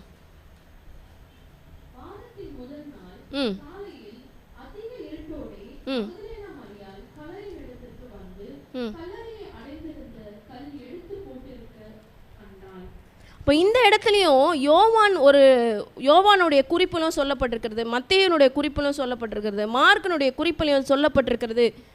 3 ஆண்டவருடைய டிசைபிள்ஸும் ஒரே விஷயத்த சொல்கிறாங்க. நம்ம பைபிள் மொத்தம் எவ்வளோ பேர் எழுதியிருக்காங்க? பார்மிட்ஸ்வா ஸ்டூடெண்ட்ஸ் சொல்லுங்கள், எத்தனை ஆத்தர்ஸ் இருக்காங்க? 40 ஆத்தர்ஸ் மொத்தம். எத்தனை வருஷமாக பைபிள் எழுதுனாங்க? 1000 மறந்தாச்சு. கிட்டத்தட்ட 1500 வருடங்கள் 40 எழுத்தாளர்கள் இணைந்து எழுதப்பட்டது தான் நம்முடைய வேதாகம புஸ்தகம். 66 புஸ்தகம். ஆனால் 66 புஸ்தகமும் ஒரே கண்டென்ட்டை தான் சொல்லும். இவங்க ஒவ்வொரு காலகட்டத்தில் எழுதினாங்க. பழைய ஏற்பாடு, புதிய ஏற்பாடு. பழைய ஏற்பாடுனுடைய ஃபுல்ஃபில்மெண்ட்டு தான் புதிய ஏற்பாடு. பழைய ஏற்பாட்டில் சொன்ன காரியங்கள் எல்லாம் புதிய ஏற்பாட்டில் நிறைவேறினதை நம்மளால் பார்க்க முடியும். அனைத்துமே யாரைத்தான் குறி காமிக்கிறதுனா ஆண்டவராகிய இயேசு கிறிஸ்துவை. பாருங்கள், மத்தேயுவில் நம்ம பார்த்தோம், அதே தான் இவரும் சொல்கிறாரு. யோவானில் சொல்லியிருக்காரு 20:1 அதில் சொல்லப்பட்டிருக்கிறது, வாரத்தின் 1ஆம் நாள் காலையிலே மகதலேனா மரியாளும் கல்லறையின் இடத்திற்கு வந்து கல்லறை அடித்திருந்த கல் எடுத்து போட்டிருக்க. ஸோ எவ்ரிதிங், நம்மளுடைய பைபிள் மாத்திரம் ஒரு அருமையான ஒரு புஸ்தகம். எதுவுமே உங்களுக்கு ஒரு குழப்பத்தை உண்டு பண்ணாது. எல்லாமே ஒரே இன்ஃபர்மேஷனை தான் கொடுத்துருப்பாங்க, அவங்க வெவ்வேறு காலகட்டத்தில் எழுதினாலும். ஆனால் எழுதினது யார்? தேவ ஆவியானவர் இந்த காரியங்களை எழுதியிருக்கிறார். அப்போ வார்த்தைகள் எல்லாம், வேத வாக்கியங்கள் எல்லாம் தேவ ஆவியினால் அருளப்பட்டு இருக்கிறது. ஞாபகம் இருக்கா அந்த வசனம்? வேத வாக்கியங்கள் எல்லாம் தேவ ஆவியினால் அருளப்பட்டிருக்கிறது. அப்போ ஒவ்வொரு எழுத்தாளர்களையும் பரிசுத்த ஆவியானவர் நிறைத்து எழுதினதுனால தான் எல்லாருடைய லெட்டர்ஸும் ஒன்றா இருக்குது. இல்லைனா இவர் ஒரு மாதிரி எழுதியிருப்பார், அவர் ஒரு மாதிரி எழுதியிருப்பார். அது மாதிரி இங்கே பைபிளில் இல்லை. அப்போ இவங்களும் சொல்லியிருக்காங்க, மத்தேயு 28:2 சொல்லியிருக்காங்க, மிராக்குலஸ் திங் ஹாஸ் ஹேப்பன். ஒரு பெரிய அதிசயமான ஒரு விஷயம் நடந்திருக்கு. இந்த கல் புரட்டி தள்ளப்பட்டு இருக்கிறது. 3 எவிடன்ஸ் நம்ம பார்த்துருக்கோம். 4வது எவிடன்ஸு த செப்பல்கர், அதாவது கல்லறை. இந்த கல்லறை நம்ம பார்க்குறோம். இந்த ஸ்டோன் மாத்திரம் அவங்க உருட்டி தள்ளலை, அந்த ஸ்டோனை உருட்டி தள்ளப்பட்டிருக்கிறது உள்ள கர்த்தராகிய இயேசு கிறிஸ்துவுடைய சரீரம் இல்லை. வாசிக்க போகிறோம். லூக்கா எழுதின சுவிசேஷம் 24ஆம் அதிகாரம் 2ஆம் வசனத்திலிருந்து 6ஆம் வசனம் வரைக்கும். கல்லறையை அடைந்திருந்த கல் புரட்டி தள்ளப்பட்டிருக்கிறதை கண்டு உள்ளே பிரவேசித்து கர்த்தராகிய இயேசுவின் சரீரத்தை காணாமல் அதை குறித்து மிகுந்த கலக்கம் அடைந்திருக்கையில் பிரகாசமுள்ள வஸ்திரம் தரித்து 2 பேர் அவர்கள் அருகே நின்றார்கள். அந்த ஸ்திரீகள் பயப்பட்டு தலை கவிழ்ந்து தரையை நோக்கி நிற்கையில் அந்த 2 பேரும் அவர்களை நோக்கி, உயிரோடு இருக்கிறவரை நீங்கள் மரித்தோர் இடத்தில் தேடுகிறது என்ன? அவர் இங்கே இல்லை, அவர் உயிர்த்தெழுந்தார். ஆமென். அந்த ஸ்டோனை, அந்த கல்லை அவங்க புரட்டி தள்ளது மாத்திரம் இல்லாமல் அவர்களால் எதை கண்டுபிடிக்க முடியவில்லை, எதை காண முடியவில்லை என்றால் ஆண்டவராகிய இயேசு கிறிஸ்துவினுடைய சரீரத்தை அவர்களால் காண முடியவில்லை. யோசிச்சு பாருங்க, எத்தனை செக்யூரிட்டி. 16 பேர் நின்று காவல் காக்குறாங்கன்னு சொன்னோமா? ஓகே. அதற்கு பிறகு என்ன செக்யூரிட்டி? சீல், முத்திரை போட்டாங்கப்பா. இப்போ அந்த முத்திரையும் உடஞ்சிருக்கு. அடுத்தது என்னது? அந்த ஸ்கல்லு.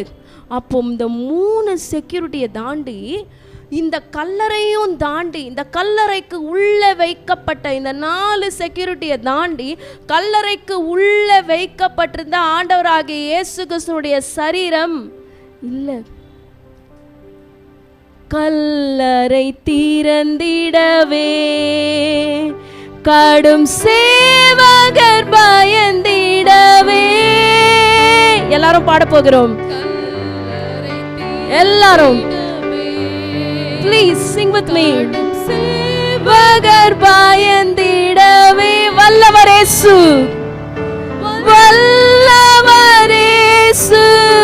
உயிர்த்தெழுந்தாரே. வல்ல பிதாவின் செயலிதுவே. வல்லவரேசு உயிர்த்தெழுந்தாரே. வல்ல பிதாவின் செயலிதுவே. யாருக்காக உயிர்த்தெழுந்தார்? உங்களுக்காகவும் எனக்காகவும் உயிர்த்தெழுந்தார். இந்த வரிகளை பாட போகிறோம். உயிருடன் எழுந்த மீட்பரேசு என் சொந்தமானாரே. உயிருடன் எழுந்த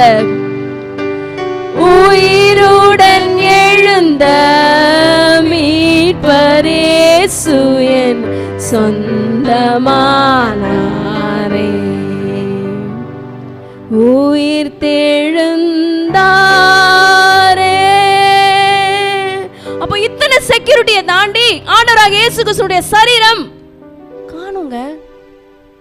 கொஞ்சம் யோசிச்சு பாருங்களேன்.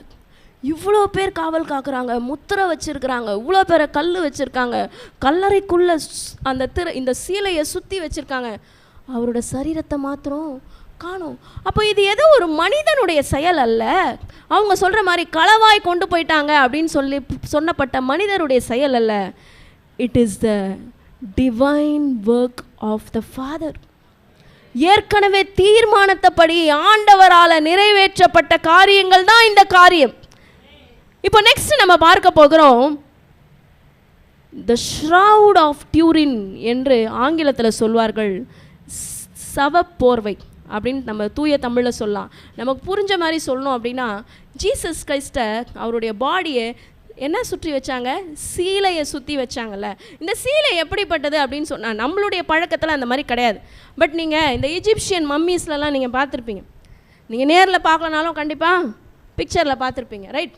அது என்ன பண்ணியிருப்பாங்க, ஒரு பெரிய பேண்டேஜ் மாதிரி என்ன பண்ணியிருப்பாங்க, ஃபுல்லாக சுற்றி வச்சுருக்காங்க. ஏன் சுற்றுறாங்க, எதற்காக சுற்றுறாங்க, அவங்களுடைய நம்பிக்கை என்ன? எஜிப்சியன் மம்மியை ஏன் அப்படி ப்ரிசர்வ் பண்ணுறாங்கன்னா, அது மறுபடியும் உயிர் வரும். அதனால தான் அவங்க வரும்பொழுது அவங்களுக்கு தேவையான திங்ஸ் எல்லாமே அந்த பிரமிட்குள்ளார இருக்குமா. அவங்களுக்கு தேவையான சாப்பாடு, வேலைக்காரங்க எல்லாமே அதுக்குள்ளார இருக்கும். அவங்களுக்கு தேவையானது எல்லாமே அதுக்குள்ளார இருக்கும். அப்போ அந்த எஜிப்சியன் மம்மிஸ் எல்லாம் என்ன பண்ணுவாங்கன்னா, எம்பாமிங் அப்படின்னு சொல்லிட்டு ஒரு மெடிக்கல் டெக்னிக் இருக்குது. அந்த சரீரத்தை ப்ரிசர்வ் பண்ணுவாங்க. சில நேரத்தில் வெளிநாட்டில் இருந்து வர வேண்டும்ங்கிறதுக்காக ஒரு வாரம் இல்லை 2 வாரம் இல்லை 1 மாதம் கூட என்ன பண்ணுவாங்க, அந்த டெட் பாடியை ப்ரிசர்வ் பண்ணுவாங்க. அப்போ சில மருந்துகள்லாம் செலுத்தி அந்த பாடியை ப்ரிசர்வ் பண்ணுவாங்க. அது கொஞ்ச நாள் தான் ப்ரிசர்வ் பண்ண முடியும், ரைட்? அப்போ இந்த மம்மிஸையும் அப்படி தான் என்ன பண்ணுவாங்க, ப்ரிசர்வ் பண்ணுவதற்காக தான் அந்த சீலைகள் சுற்றி அந்த மருந்தெல்லாம் போட்டு பதப்படுத்தி அதை வைப்பாங்க. இங்கே ஆண்டவராகிய இயேசு கிறிஸ்துவனுடைய சரீரத்தை என்ன பண்ணியிருக்காங்க, அரிமத்தை ஊரானாகிய யோசேப்பு சரீரத்தை, ஆண்டவராகிய இயேசு கிறிஸ்துவனுடைய சரீரத்தை சிலுவையிலிருந்து இறக்கிட்ட பிறகு அதற்குரிய மரியாதை எல்லாம் செய்து டிக்னிஃபைடாக சீலைகளை எல்லாவற்றையும் சுற்றி எங்கே வைக்கிறாரு, அந்த கல்லறையில் வைக்கிறார். ஸோ பாருங்கள், எவிடன்ஸ் நமக்கு அதிகமாயிட்டே இருக்குது, சயின்ஸ் நமக்கு நிறைய இருக்குது. ஜீசஸ் கிறிஸ்து உண்மையாக உயிர்த்து எழுந்தாருங்கிறதுக்கு இத்தனை. சில நேரம் அந்த பசங்கள்லாம் ஸ்கூலில் பேசிப்பாங்க, அவரே கடவுளுங்கிற, அப்புறம் அவர் ஏன் செத்தார், அப்புறம் அவர் எப்படி உயிர்த்து எழுந்தார், அப்போ நீ வாயை திறந்து பேசணும், அதுக்கு தான் இப்போ நான் எழுத சொல்கிறேன், ஓகேப்பா? ஆமாம், நம்மளை யாராவது இந்த மாதிரி கொஷின்ஸ் நம்ம கேட்டாங்கன்னா நம்ம ஞானமாக அவங்களுக்கு கரெக்டான பதிலடியை சொல்லணும். வசனத்தின் ஆதாரத்தோடு கூட நம்ம என்ன சொல்லணும், அவங்களுக்கு பதிலடி சொல்லணும். இப்போ இந்த டியூரின் என்று சொல்லப்படுகிற இந்த துணி நம்ம பார்க்கும்பொழுது இதை யோவான் 20ஆம் அதிகாரத்துக்குள்ளே நம்ம போகலாம். 20ஆம் அதிகாரம் 3லேருந்து 8ஆம் வசனம் எடுத்துக்கோங்கம்மா. யோவான் 20ஆம் அதிகாரம் 20லேருந்து 3லேருந்து 8 வாசிங்கம்மா. அப்பொழுது பேதுருவும் மற்ற சீஷனும் கல்லறையினிடத்திற்கு போகும்படி புறப்பட்டு இருவரும் ஒருமித்து ஓடினார்கள். பேதுருவை பார்க்கிலும் மற்ற சீஷன் துரிதமாய் ஓடி முந்தி கல்லறையினிடத்தில் வந்து அதற்குள்ளே குனிந்து பார்த்து சீலைகள் கிடைக்கிறதை கண்டான். ஆனாலும் அவன் உள்ளே போகவில்லை.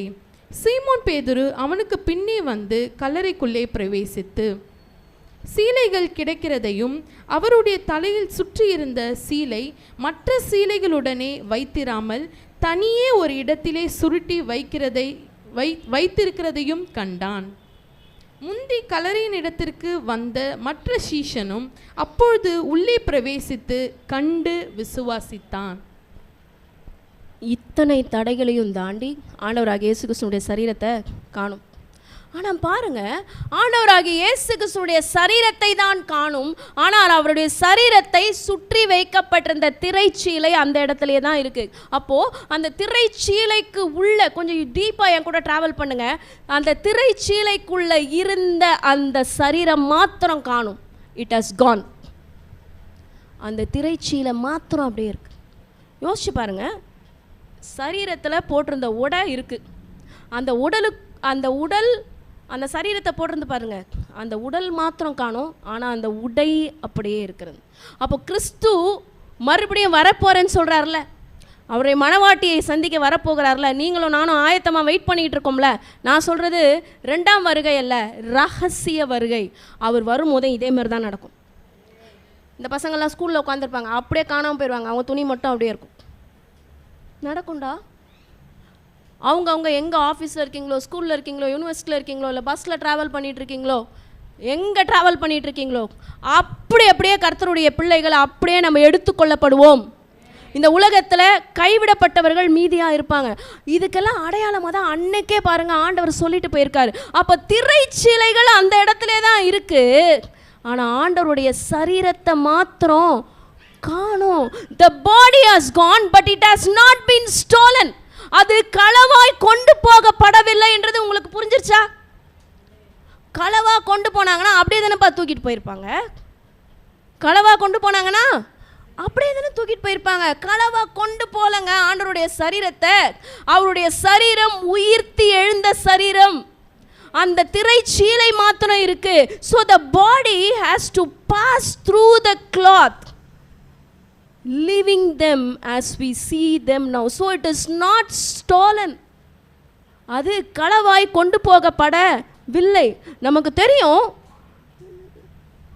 ஆண்டவரை எப்படி அவங்க டிக்னிஃபைடாக சீலைகளை சுற்றி அவரை அடக்கம் பண்ணினாங்கன்னு நமக்கு தெரியும், எல்லாரும் பார்த்தாங்க இல்லையா? இப்போது இந்த சில பேர் வந்து பார்க்கும் பொழுது அந்த சீலை மாத்தினருக்கு ஆண்டவராக இயேசு கிறிஸ்துவினுடைய சரீரத்தை காணும். அந்த டியூரிம் என்று சொல்லப்படுகிறத சொல்கிறாங்க, ஆராய்ச்சியாளர்கள் சொல்கிறாங்க, இட்டாலியில் ஒரு இடத்துல பதப்படுத்தி வைக்கப்பட்டு இருக்கிறதுன்னு. உங்கள் கையில் ஃபோன் இருக்குது, கூகுள் சர்ச் இருக்குது, கூகுள் பண்ணி இதெல்லாம் ரிசர்ச் பண்ணி பாருங்கள், இதெல்லாம் ரிசர்ச் பண்ணி பாருங்கள். என்ன எங்கே இருக்குது அந்த டியூரிம், TURIN டியூரின், அந்த டியூரின் எங்கே இருக்குது, இன்னும் இருக்குன்னு சொல்லி சொல்கிறாங்க. ஸோ இது ஒரு ப்ரூஃப். அடுத்த ப்ரூஃபு இன்னும் நம்மளுக்கு ரொம்ப ஹார்ட்டுக்கு ரொம்ப க்ளோஸாக இருக்கிற ஒரு ப்ரூஃப் என்ன அப்படின்னா ஆண்டவருடைய காயங்கள். ஆமேன். அப்பர் ரூம். இந்த சீஷர்கள்லாம் எப்படி இருக்காங்கன்னா, க்ரூசிஃபிக்ஷன் அப்போவே ஆண்டவராக இயேசு கிறிஸ்துவை கொலை செய்யப்பட கூட்டு போகும்போதே எல்லாரும் ஓடிட்டாங்க. பேதுரு மறுதளிச்சிட்டாரா, ஓட்டாரா? அது மாதிரி அவர் கூட இருந்த எல்லாருமே என்ன பண்ணுறாங்க, ஓடிடுறாங்க. ஆண்டவர் கூட நிற்கலை, ஒரு சிலரை தவிர ஆண்டவரோட நிற்கலை. ஆனால் இதில் நம்ம ஆச்சரியப்படுற ஒரு விஷயம் என்னன்னா, ரிசரக்ஷனுக்கு அப்புறமா, ஆண்டவருடைய ரிசரக்ஷனுக்கு அப்புறமா கொஞ்சம் அவங்களுக்குள்ள ஒரு தைரியம் வந்திருக்கு. இந்த அம்மாங்கெல்லாம் போய் சொன்னாங்கல்ல, உடனே அவங்க என்ன பண்ணுறாங்க, வந்து பார்க்கறதுக்கு வராங்க, தைரியமாக வராங்க. இப்போ அடுத்தது 6வது பாயிண்ட் நம்ம பார்க்குறோம், த ஸ்கார்ஸ், தழும்புகள். ஆண்டவராகிய இயேசு கிறிஸ்துவினுடைய சரீரத்தில் இருந்த தழும்புகள் 5 காயங்கள் என்று நம்ம சொல்லுவோம், 5 காயங்கள். ஸோ இந்த அப்பர் ரூம் கேதரிங்கில் எல்லாரும் பயந்து நடுங்கி எங்கே கூடியிருக்கிறாங்க, மாடியில் இருக்காங்க. அப்போ மாடியில் இருக்கும்பொழுது நான் ஏற்கனவே சொன்னேன், நீங்கள்லாம் இந்த சர்ச்சுக்குள்ளார எப்படி வந்தீங்க, இந்த டோர் வழியாக வந்தீங்க, அந்த டோர் வழியாக வந்தீங்க, இல்லை அந்த பின்னாடி இருக்க டோர் வழியாக வந்தீங்க. ஆனால் ஆண்டவராகிய இயேசு கிறிஸ்து பூட்டி இருக்கிற அறைக்குள்ளே அப்படியே உள்ளே பிரவேசித்தார், தன்னுடைய உயிர் தெழுந்த சரீரத்தோடு கூட. அவர் உள்ளே பிரவேசிக்கும் பொழுது கொஞ்சம் யோசிச்சு பாருங்களேன். இப்போ நம்ம இங்கே இருக்கோம், அவர் உள்ளே வந்தார்னா எப்படி இருக்கும், நம்மளாம் கீழே விழுந்துருவோம். அப்படிதான் அந்த இடத்துல இருக்க சீஷர்களுடைய மனநிலைமையும் அப்படி தான் இருந்தது. இவங்களை பிடிச்சிட்டு போயிடுவாங்கன்னு இவங்கெல்லாம் பயந்து எங்கே இருக்காங்க, மேலே வீட்டு அறையில் எல்லா ரூமெல்லாம் மூடிக்கிட்டு யாரும் நம்மளை கண்டுபிடிக்கக்கூடாது அப்படின்னு சொல்லிட்டு இருக்கிறாங்க. ஆனால் பாருங்கள், ஜீசஸ் நம்மளை தேடி வந்த தெய்வம், நம்மளை தேடி வந்து நீ பயப்படாதேன்னு சொன்னவர் தான் நம்ம ஆண்டவராகிய இயேசு கிறிஸ்து. அப்போ அவர் தேடி வந்து அவருடைய காயங்களை அவர் காண்பிக்கிறாரு, அவருடைய 5 காயங்களை காண்பிக்கிறாரு. எங்கெங்க 5 காயங்கள் சொல்லுங்க பார்ப்போம். ஆக்சுவலாக இந்த இடத்துல கிடையாது, இங்கே. ஏன்னா இங்கே வந்து ஆணி அடிக்க முடியாது, இந்த இடத்துல தான் அடிச்சிருக்கணும். இதை தான் சொன்னேன், கூகுள் பண்ணி பாருங்கள். ஓகே, நம்ம நிறைய பிக்சர்ஸ் எல்லாம் பார்த்துருப்போம், இந்த இடத்துல காயம் இருக்கும். நம்ம மெடிக்கல் டேர்மில் நம்ம யோசித்து பார்த்தோம்னா இந்த இடத்துல பாடியோட வெயிட் என்ன பண்ண முடியாது, தாங்க முடியாது. அப்போ இங்கே ரிஸ்ட்டில் தான் என்ன பண்ணியிருக்காங்க, ஆயிருக்கு. நீங்கள் சர்ச் பண்ணி பாருங்கள். ஓகே, இதுக்கு தான் சொன்னேன் என் கூட ட்ராவல் பண்ணுங்கள். அப்போ 2 காயங்கள் ஆயிடுச்சா. நெக்ஸ்ட்டு 2 காலையும் சேர்த்து அணி. அடுத்தது விழா. அப்போ இந்த 5 காயங்களை ஆண்டவராகிய இயேசு கிறிஸ்து அந்த அறையில் கூடி இருக்கும் பொழுது எல்லாருக்கும் காமிக்கிறாரு, எல்லாரும் பார்க்குறாங்க. ஆனால் ஒருத்தர் இல்லை. யார் அவர்? தோமா அந்த நேரத்தில் இல்லை. 8 டேஸ்க்கு அப்புறம் மறுபடியும் ஆண்டவர் காட்சியளிக்கிறார். அதாவது இந்த காட்சியளிக்கிற இந்த காரியம் வந்து பார்த்தீங்கன்னா 40 நாள் அளவும் ஆண்டவர் தன்னை திஷ்டாந்தமாக காட்சியளித்தார். திஷ்டாந்தமாக எல்லாரும் பார்க்குற மாதிரி. ஒரு சீஷர்களுக்கு காட்சியளித்தார், மேலே இருக்கிற சீஷர்களுக்கு காட்சியளித்தார். இன்னும் நம்ம இன்ட்ரெஸ்டிங்கான ஒரு விஷயம் பார்க்க போகிறோம். யோவான் 20:26-28 வாசிங்கம்மா. யோவான் 20:26-28. எத்தனை பேர் அவரை பார்த்துருக்காங்க பாருங்க. மறுபடியும் 8 நாளைக்கு பின்பு அவருடைய சீஷர்கள் வீட்டுக்குள்ளே இருந்தார்கள். தோமாவும் அவர்களுடனே கூட இருந்தான். கதவுகள் பூட்டப்பட்டிருந்தது. அப்பொழுது இயேசு வந்து நடுவே நின்று உங்களுக்கு சமாதானம் என்றார். பின்பு அவர் தோமாவை நோக்கி, நீ உன் விரலை இங்கே நீட்டி என் கைகளை பார், உன் கையை நீட்டி என் விலாவிலே போடு, அவ்விசுவாசியாயிராமல் விசுவாசியாயிரு என்றார். தோமா அவருக்கு பிரதியுத்தரமாக, என் ஆண்டவரே, என் தேவனே என்றான். அதற்கு இயேசு, தோமாவே, நீ என்னை கண்டதினாலே விசுவாசித்தாய், காணாதிருந்தும் விசுவாசிக்கிறவர்கள் பாக்கியவான்கள் என்றார். அந்த ஒரு தோமாக்காக ஆண்டவர் மறுபடியும் காட்சியளித்தார். யோசிச்சு பாருங்க, எளிமையா சிறுமையா வெறுத்து ஒதுக்கப்பட்ட ஒரு சிம்பிளான ஆளுங்க தான் நம்பலாம். கரெக்டா? நம்ம ஒரு பர்சனுக்காகவும் ஆண்டவர் நம்மளை தேடி வந்தார். அதனால தான் நம்ம இன்றைக்கி ரட்சிக்கப்பட்டு இந்த இடத்துல உட்காந்துருக்கோம். ஒருத்தருக்கும் ரட்சிக்கப்படுறதுக்கு ஒரு பிளான் வச்சுருந்தார். ஒருவேளை ஆண்டவர் மனிதர்களை உபயோகப்படுத்தியிருக்கலாம், இல்லை ஒரு ட்ராக்ஸ் உபயோகப்படுத்தியிருக்கலாம், வேத வசனத்தை உபயோகப்படுத்தியிருக்கலாம். ஆனால் பாருங்கள், அவர் ஒருத்தரையும் தேடி வந்தார். அன்னைக்கு அவங்க வரும்போது தோமா இல்லையே, அதனால் தோமாவை மீட் பண்ணுறதுக்காக ஆண்டவர் மறுபடியும் வந்தார். இதான் நம்ம ஆண்டவராக இயேசு கிறிஸ்துவோட ஸ்பெஷாலிட்டிங்க. அவர் ஒரு மனுஷனும் கெட்டு போவது அவருக்கு சித்தமே இல்லை. ஒரு மனுஷனும் அவர் கெட்டு போகுது அவருக்கு விருப்பமே கிடையாது. ஒரு மனுஷன் கூட கெட்டு போகாதபடிக்கு அவனை எப்படியாவது மீட்டு எடுக்க வேண்டும் என்று தான் அவர் வராரு. இப்போ அவிசுவாசியாக இருந்த தோமா எப்படி மாறிட்டாரு? விசுவாசியாக மாறிட்டார். ஆனால் இந்த இடத்துல அவர் ஒரு வண்டர்ஃபுல்லான ஒரு பாயிண்ட் சொல்லியிருக்காரு. நீ கண்டு விசுவாசிக்கிறப்பா, என் காயத்தில், என்னோட விழாவில், என்னோட காயத்தில் நீ கையை விட்டு பார்த்துட்டு நீ விசுவாசிக்கிற. ஆனால் காணாமல் விசுவாசிக்கிறவர்கள் எப்படின்னு சொல்லி ஆண்டவர் சொல்லியிருக்காரு, பாக்கியவான்கள். அந்த லிஸ்ட்டில் தான் நம்ம இருக்கோம். நம்ம இயேசுவை பார்க்கல. நம்ம அம்மா அப்பா சொல்லி கொடுத்தாங்க, நம்ம பைபிள் சொல்லி கொடுத்தது, நம்ம பாஸ்டர் சொல்லி கொடுத்துருக்காங்க. நம்ம இயேசுவை பார்க்கல, ஆனால் நம்ம இயேசுவை விசுவாசிக்கிறோம். பாருங்கள், இன்றைக்கி இயேசு நம்மளை பார்த்து சொல்கிறாரு, நீங்கள் பாக்கியவான்கள். பக்கத்தில் சொல்லுங்கள், நீங்கள் பாக்கியவான்கள், நீங்கள் பாக்கியவான்கள், நீங்கள் பாக்கியவான்கள். You are blessed, you are blessed. அப்போ இந்த ஸ்கார்ஸ்க்கு அப்புறம் என்ன நடக்குது? இந்த 5 காயங்கள், 6வது பாயிண்ட் வந்து 5 காயங்கள். அதற்கு பிறகு த சைட்டிங்ஸ். எந்தெந்த இடத்துல பாருங்கள், இந்த ஸ்காரை தாண்டி ஜீசஸ் உடனே போயிடல. அதாவது உயிர்த்தெழுந்த உடனே அடுத்த நிமிஷமே அவர் பரலோகத்துக்கு போயிடல. திஷ்டாந்தமாக தன்னை காமிச்சார். நான் உயிரோடு எழுந்துட்டேன்ப்பா. ஒருத்தர் 2 பேர் கிடையாது, பல பேர் ஆண்டவரை பார்த்துருக்காங்க. 1 கொரிந்தியர் 15:6 நம்ம எடுத்துக்கொள்ள போகிறோம். 1 கொரிந்தியர் 15:6 வாசிங்கம்மா. கேபாவுக்கும் கேபா என்றால் பேதுரு. ஓகே. பின்பு 12 தரிசனமானார்.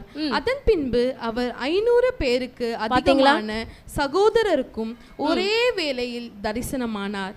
அவர்களில் அநேகர் இந்நாள் வரைக்கும் இருக்கிறார்கள், சிலர் மாத்திரம் நித்திரை அடைந்தார்கள். பின்பு யாக்கோபுக்கும் அதன் பின்பு அப்போஸ்தலர் எல்லாருக்கும் தரிசனமானார். எல்லாருக்கும் பின்பு அகால பிறவி போன்ற எனக்கும் தரிசனமானார். ஆமென். அப்போ ஆண்டவராக இயேசு கிறிஸ்து சீஷர்களுக்கு மாத்திரம் தன்னை காண்பிக்கவில்லை, காமன் பீப்புளுக்கும் தன்னை காமிச்சிருக்காரு. அதுக்கு ப்ரூஃப் தான் 1 கொரிந்தியர் 15:6. நோட் பண்ணிட்டீங்களா சில்ட்ரன்? நோட் பண்ணிக்கிட்டீங்களா? 1 கொரிந்தியர் 15:6 நம்ம எல்லாரும் சேர்ந்து வாசிக்க போகிறோம். அதன் பின்பு அவர் எத்தனை பேருக்கு? 500 பேருக்கும் அதிகமான சகோதரர்களுக்கும் ஒரே வேளையில் தரிசனமானார். யோசிச்சு பாருங்க, அவங்க எல்லாரும் எவ்வளோ ஆச்சரியப்பட்டிருப்பாங்க. 500 பேருக்கு அட் அ டைமில் ஆண்டவராகிய இயேசு கிறிஸ்துனுடைய தரிசனம், அந்த பாக்கியம் கிடச்சிருக்கு. நான் அதை பாக்கியம் தான் நான் சொல்லுவேன். ஸோ தரிசனமானார். அவர்களில் அநேகர் இந்நாள் வரைக்கும் இருக்கிறார்கள், சிலர் மாத்திரம் நித்திரை அடைந்தார்கள் என்று சொல்லப்படுகிறது. ஸோ அந்த ரிசரக்டட் பவர் ஆஃப் ஜீசஸ் அந்த இடத்துல இறங்கி வந்திருக்கிறத நம்மளால் பார்க்க முடியும். So Jesus did not immediately ascend, but he spend some time, several days in this world. 40 நாள் அளவும் தன்னை திஷ்டாந்தமாக அவர் காண்பித்து எல்லாரும் பார்க்க அவர் பரமேறி போயிருக்கார். அவர் திரும்பி வருவார். ரகசிய வருகையில் தன்னுடைய மணவாட்டியை கொண்டு செல்ல வருவார். எப்படி ஒரு திருமணமான ஒரு பெண் தன்னுடைய கணவருக்காக மாத்திரமே, அவருடைய முகத்தை பார்த்து மாத்திரமே வாழ்கிறாளோ, அவருடைய நினைவிலே எப்படி வாழ்கிறாளோ, பிறனுடைய முகத்தை நோக்காமல் வாழ்கிறாளோ, பிறருடைய காரியங்களை யோசிக்காமல் வாழ்கிறாளோ, அவருடைய நேசம் எப்படி ஆதியாகமம்ல சொல்லியிருக்கிறபடி ஸ்திரீனுடைய நேசம் எப்படி இருக்குமா? புருஷனை பற்றி இருக்கும். ஓகே, ஸ்ரீனோட நேசம் எப்படி இருக்குமா? அவங்க எவ்வளோ பெரிய இன்ஃப்ளூயன்ஷியலான பீப்புளாக இருந்தாலும், விமனாக இருந்தாலும், எவ்வளோ பெரிய எம்பவர்டு விமனாக இருந்தாலும், அவங்களோட நேசம் எப்படி இருக்குமா? புருஷனை பற்றி இருக்கும் சொல்லப்பட்டிருக்கிறது. கரெக்டா? அப்போது தேவனுடைய மனவாட்டிகள் நம்மளுடைய நேசம் நம்மளுடைய மணவாளனாகிய இயேசு கிறிஸ்துவை பற்றி இருக்கும் பொழுது, அவர் வரும்பொழுது நமக்கு தெரியும். அந்த எக்கால சத்தம் நம்ம காதில் தொனிக்கும், மீதி பேருக்கு கேட்காது. நீங்கள் எல்லாரும் ஒரே இடத்துல இருப்பீங்க, நம்ம எல்லாரும் ஒரு மன்னிக்கும், நீங்கள் ஆஃபீஸ்லேயோ ஸ்கூல்லையோ யூனிவர்சிட்டிலையோ எங்கேயோ இருப்பீங்க. அந்த சத்தம் யார் காதில் மட்டும்தான் கேட்கும்? மணவாட்டி காதில் மட்டும்தான் கேட்கும். உங்களோட அப்பாவோட பைக் சத்தம் உன்னால் ஐடென்டிஃபை பண்ண முடியுமா? ஹார்ன் சத்தம் ஐடென்டிஃபை பண்ணுவியா? எப்படி? எனக்கு தெரியும் எங்கள் அப்பாவோட பைக் சத்தம். அதே மாதிரி தான் நம்ம மணவாளன் வர்றது நமக்கு தெரியுங்க. அதனால தான் கரைத்திரை அற்றவர்களாக பரிசுத்தமாக அவரோடு கூட வாழ வேண்டும். இப்போ இந்த ஆண்டவராகிய இயேசு கிறிஸ்துவின் உயிர்த்தெழுந்த நாளில் what is the take home message today? 7 விதமான சயின்ஸை நம்ம பார்த்தோம், 7 அடையாளங்கள், 7 ப்ரூஃப்ஸை நம்ம பார்த்துட்டோம். இந்த கிறிஸ்து மறுபடியும் வரப்போகிறாரு, ஆயத்தமாகுங்க. அவர் மறுபடியும் வரப்போகிறார். நாங்கள் சின்ன பிள்ளையில் இருக்கும் பொழுது சண்டே ஸ்கூலில் சொல்லி கொடுத்ததுலேருந்து அவர் வரப்போகிறார், இன்னும் வரல, வருவார். அவர் வருகை வெகு சமீபம். கடைசி காலத்தினுடைய கடைசி மணி துளியில் வாழ்ந்துட்டுருக்கோம். லாஸ்ட் மினிட்ஸ், லாஸ்ட் செகண்ட்ஸ்ன்னு கூட சொல்லலாம். இப்போ கூட வரலாம். இப்போ வந்தார்னா ரொம்ப சூப்பராக இருக்கும், நம்ம எல்லாரும் போயிடலாம். பிள்ளைங்களுக்கு சொல்லி கொடுங்க, ரொம்ப காஷியஸாக இருக்கு. எல்லா இடத்துலையும் சிசிடிவி கேமராஸ் இருக்குது.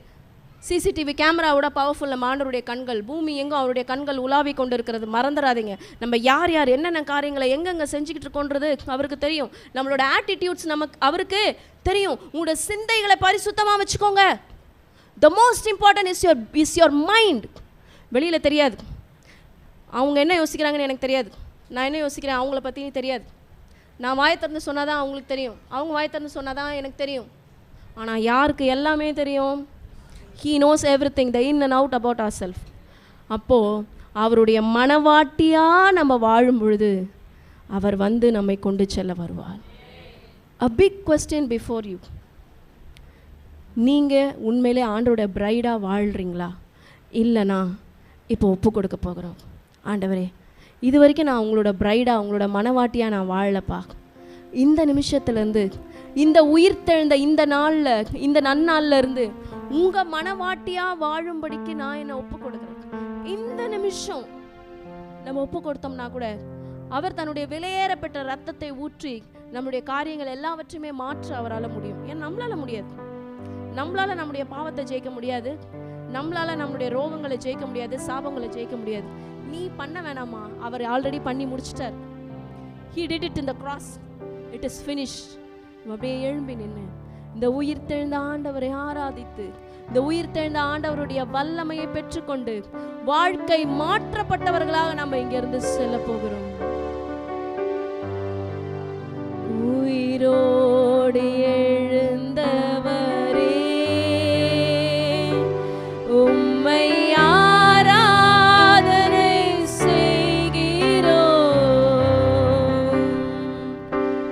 ஜீவனின் அதிபதியே, உம்மை ஆராதனை செய்கிறோம். உயிரோடு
வர்ஷிப் பண்றோம்ப்பா. இந்த கால வேளையில உங்களை ஆராதிக்கிறோம் ஆண்டவரே.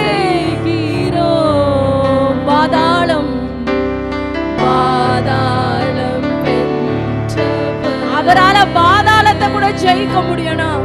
உன் பிரச்சனையை மாத்திரம் மகனே.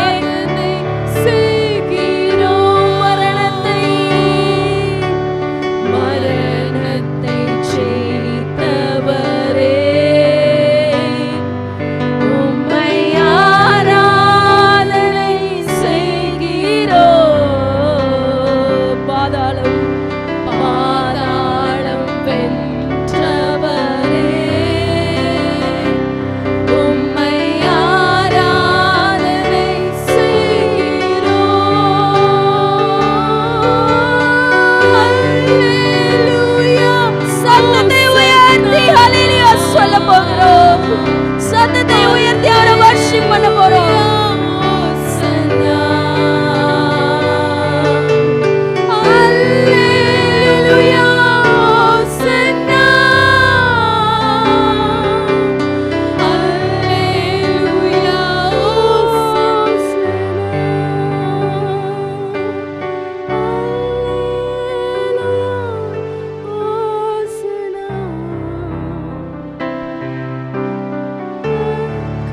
மெல்லிய பிரசன்னம் நம்ம மத்தியில இருக்கு. The power of the resurrected Jesus Christ is in the midst of us. Hosanna,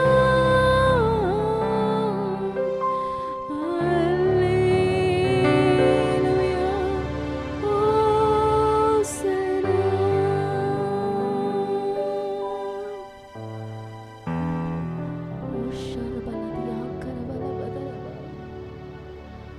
Baladia shagara baladia karabala badaraba ore baladia andanaraba karabala badaradia shagara baladia karabala badaraba ore karabala badaradia andanaraba karabala badaraba shagara bala. உன்னை தேடி வந்தாரே மகனே, உன்னை meet பண்றதுக்கு அவர் வந்தாரே. நீ எத்தனையோ பேரை மீட் பண்றதுக்கு போன, ஆனா அவர் உன்னை மீட் பண்றதுக்காக வெயிட் பண்ணிட்டு இருக்காரு மகனே.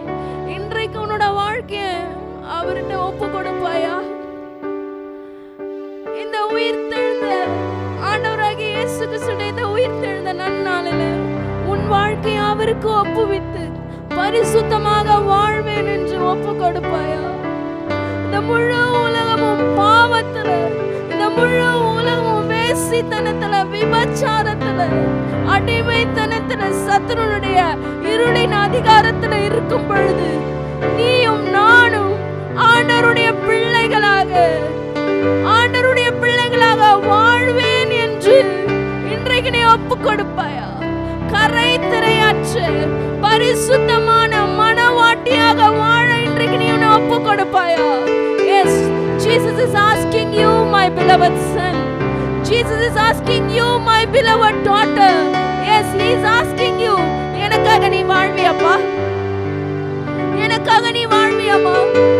இந்த உலகம் என்ன பிடிச்சு இழுத்தாலும் உதறி விட்டு என் இயேசுவுக்காக என் ஜீவனை கூட நான் கொடுப்பேனே தவிர இந்த உலகத்து கூட நான் காம்ப்ரமைஸ் ஆக மாட்டேன். சரீரத்தை அழிக்க வல்லவருக்கு பயப்படாதீங்க.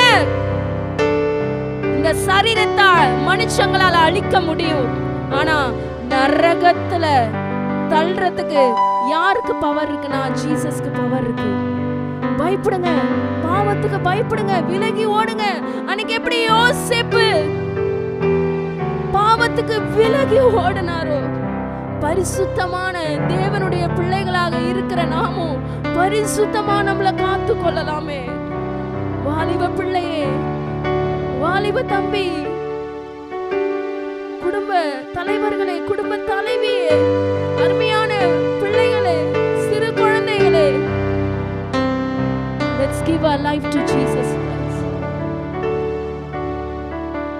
ஆண்டவருக்கு நம்ம வாழ்க்கையை ஒப்பு கொடுக்கலாம். ஆண்டவருக்கு நம்ம வாழ்க்கையை ஒப்பு கொடுக்கலாம். இன்னைக்கு இந்த கமிட்மெண்ட் நம்ம செய்ய போறோம். இன்னைக்கு இந்த கமிட்மெண்ட்டை, இன்னைக்கு இந்த பொருத்தனை நம்ம செய்ய போறோம். நான் என் கிறிஸ்துவுக்காக வாழ்வேன், என் இயேசுக்காக வாழ்வேன். வாழ்வில தாழ்வில எல்லாவற்றிலும் அவரை மறுதலிக்காம நான் வாழ்வேன். சீஷர்கள் மறுதலிச்சு ஓடிட்டாங்களே, அந்த லிஸ்ட்ல நம்ம போயிடக்கூடாதுங்க. அந்த லிஸ்ட்ல நம்ம போயிடக்கூடாது. கண்டு விசுவாசிக்கிறவர்களை விட காணாமல் விசுவாசிக்கிறவர்கள் பாக்கியவான்கள். ஆண்டவர் நம்மளை பத்தி தான் சொல்லியிருக்காரு. ஆண்டவரை விசுவாசிங்க, பரிசுத்தத்தை காத்துக் கொள்ளுங்கள், பரிசுத்தத்தை காத்துக் கொள்ளுங்கள், பரிசுத்தத்தை உங்களுடைய நினைவுல உங்களுடைய சிந்தையில காத்துக் கொள்ளுங்கள். This is the personal time. Jesus கிட்ட பேசுங்க. வாயை திறந்து ஜீசஸ் கிட்ட சொல்லுங்க, நான் இந்த மாதிரி உங்களுக்காக இருக்கேன்ப்பா, எனக்கு ஹெல்ப் பண்ணுங்கப்பா. என்னுடைய ட்ரையல்ஸ், என்னோட டெம்டேஷன்ஸ், என்னோட சோதனைகள், இச்சைகள் இவை எல்லாவற்றையும் மேற்கொள்ள எனக்கு உதவி செய்யுங்க. நான் உங்க ஆலயம்.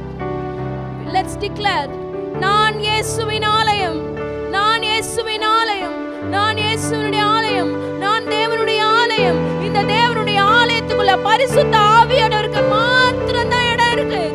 எந்த காரியத்துக்கும், எந்த இருளின் அதிகாரத்திற்கும், எந்த பாவத்திற்கும் இடம் இல்லை இயேசுவின் நாமத்தில்.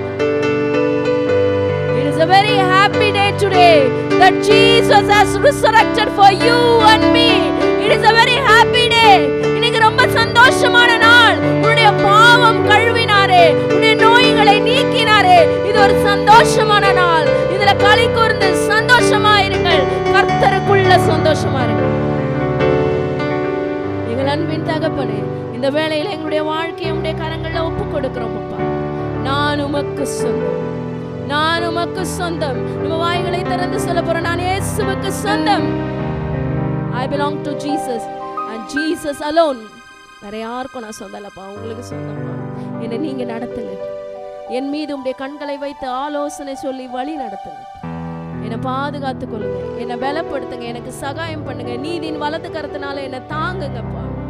ஒரு போதும் என்னை வெட்கமடையாதபடி என்னை பாதுகாத்து கொள்ளுங்க. புறஜாதிகளுக்கு முன்பாக நான் வெட்கப்படாதபடிக்கு என்னை பாதுகாத்து கொள்ளுங்க. நான் உங்களுக்கு சாட்சியா வாழ உதவி செய்யுங்க. நான் உங்களை மீட் பண்ண வரணும், இல்லை நீங்க என்ன மீட் பண்ண வரீங்களோ, நம்மளுடைய காரியங்கள் எப்படியோ அது வரைக்கும் நான் பரிசுத்தமா வாழ எனக்கு உதவி செய்யும். இயேசுவின் ரத்தம் செய்யும், இயேசுவின் நாமத்தில் பிதாவே, ஆமென், ஆமென். கர்த்தர் உங்கள் ஒவ்வொருவரையும் ஆசீர்வதிப்பாராக. ஷாலோம், ஷாலோம், ஷாலோம். நாம் கடைசி ஆசீர்வாதத்துக்கு நேராக கைகளை விரித்துக்கொள்ளும். ஈவரக்கா அடோனாய் வயீஷ்மரக்கா யா ஏ அடோனாய் பனவ் அல்லக்கா விஹுனக்கா ஈஷா அடோனாய் பனவ் அல்லக்கா வயசம் லக்கா ஷாலோம், வயசம் லக்கா ஷாலோம். கர்த்தர் உன்னை ஆசீர்வதித்து காக்க கடவர். கர்த்தர் தன் முகத்தை மேல் பிரகாசிக்க பண்ணி உன்மேல் கிருபையா இருக்க கடவர். கர்த்தர் தன் முகத்தை மேல் பிரசன்னமாக்கி உனக்கு சமாதானம் கட்டளையிட கடவர். ஹல்லேலூயா, ஹல்லேலூயா. அட்சணம் என்னும் தலை சிராவை தலையிலே போட்டுக் கொள்கிறோம். செஸ்டில் நீதி என்னும் மார்க்கவசத்தை மார்பிலே தரித்துக் கொள்கிறோம். இடுப்பில் சத்தியம் என்னும் கச்சையை இடையிலே தரித்துக் கொள்கிறோம். காலில் சமாதானத்தின் சுவிசேஷத்திற்கு ஆயத்தம் என்னும் பாதரட்சியை கால்களில் தொடுத்துக் கொள்கிறோம். ரைட் ஹேண்ட் ஆவியின் பட்டயமாகிய வேதவசனத்தை கையில் எடுத்துக் கொள்கிறோம். லெஃப்ட் ஹேண்ட் விசுவாசம் என்னும் கேடயத்தை கையில் எடுத்துக்கொண்டு பொல்லாங்கான நெய்யும் அக்கினி ஆஸ்தாரங்களை அவித்து போடுகிறோம். சொல்லுமா, இயேசுவின் இரத்த கொட்டைகளை நானும் என் குடும்பத்தாரும் என் சபையாரும் என் நண்பர்களும் என் பிள்ளைகளும் சந்தோஷத்தோடு ஆரோக்கியத்தோடு பாதுகாப்போடு நோய் நொடி இல்லாமல் கடன் இல்லாமல் வாழ்வோம். சாத்தானின் கோட்டைகளை தகர்த்து அநேக கோடி ஆத்துமாக்களை இயேசுக்கென்று சொந்தமாக்குவோம். நாங்கள் எங்கள் பிள்ளைகளின் பிள்ளைகளையும் இஸ்ரவேலுக்கு உண்டாகும் சமாதானத்தையும் காண்போம். இயேசுவின் இரத்தம் ஜெயம். இயேசுவின் நாமத்தில் பிதாவே, ஆமென். God bless you. Bless the Lord, oh my soul. Bless the Lord, oh my soul. And all that is within me, bless His holy name. King of kings, forever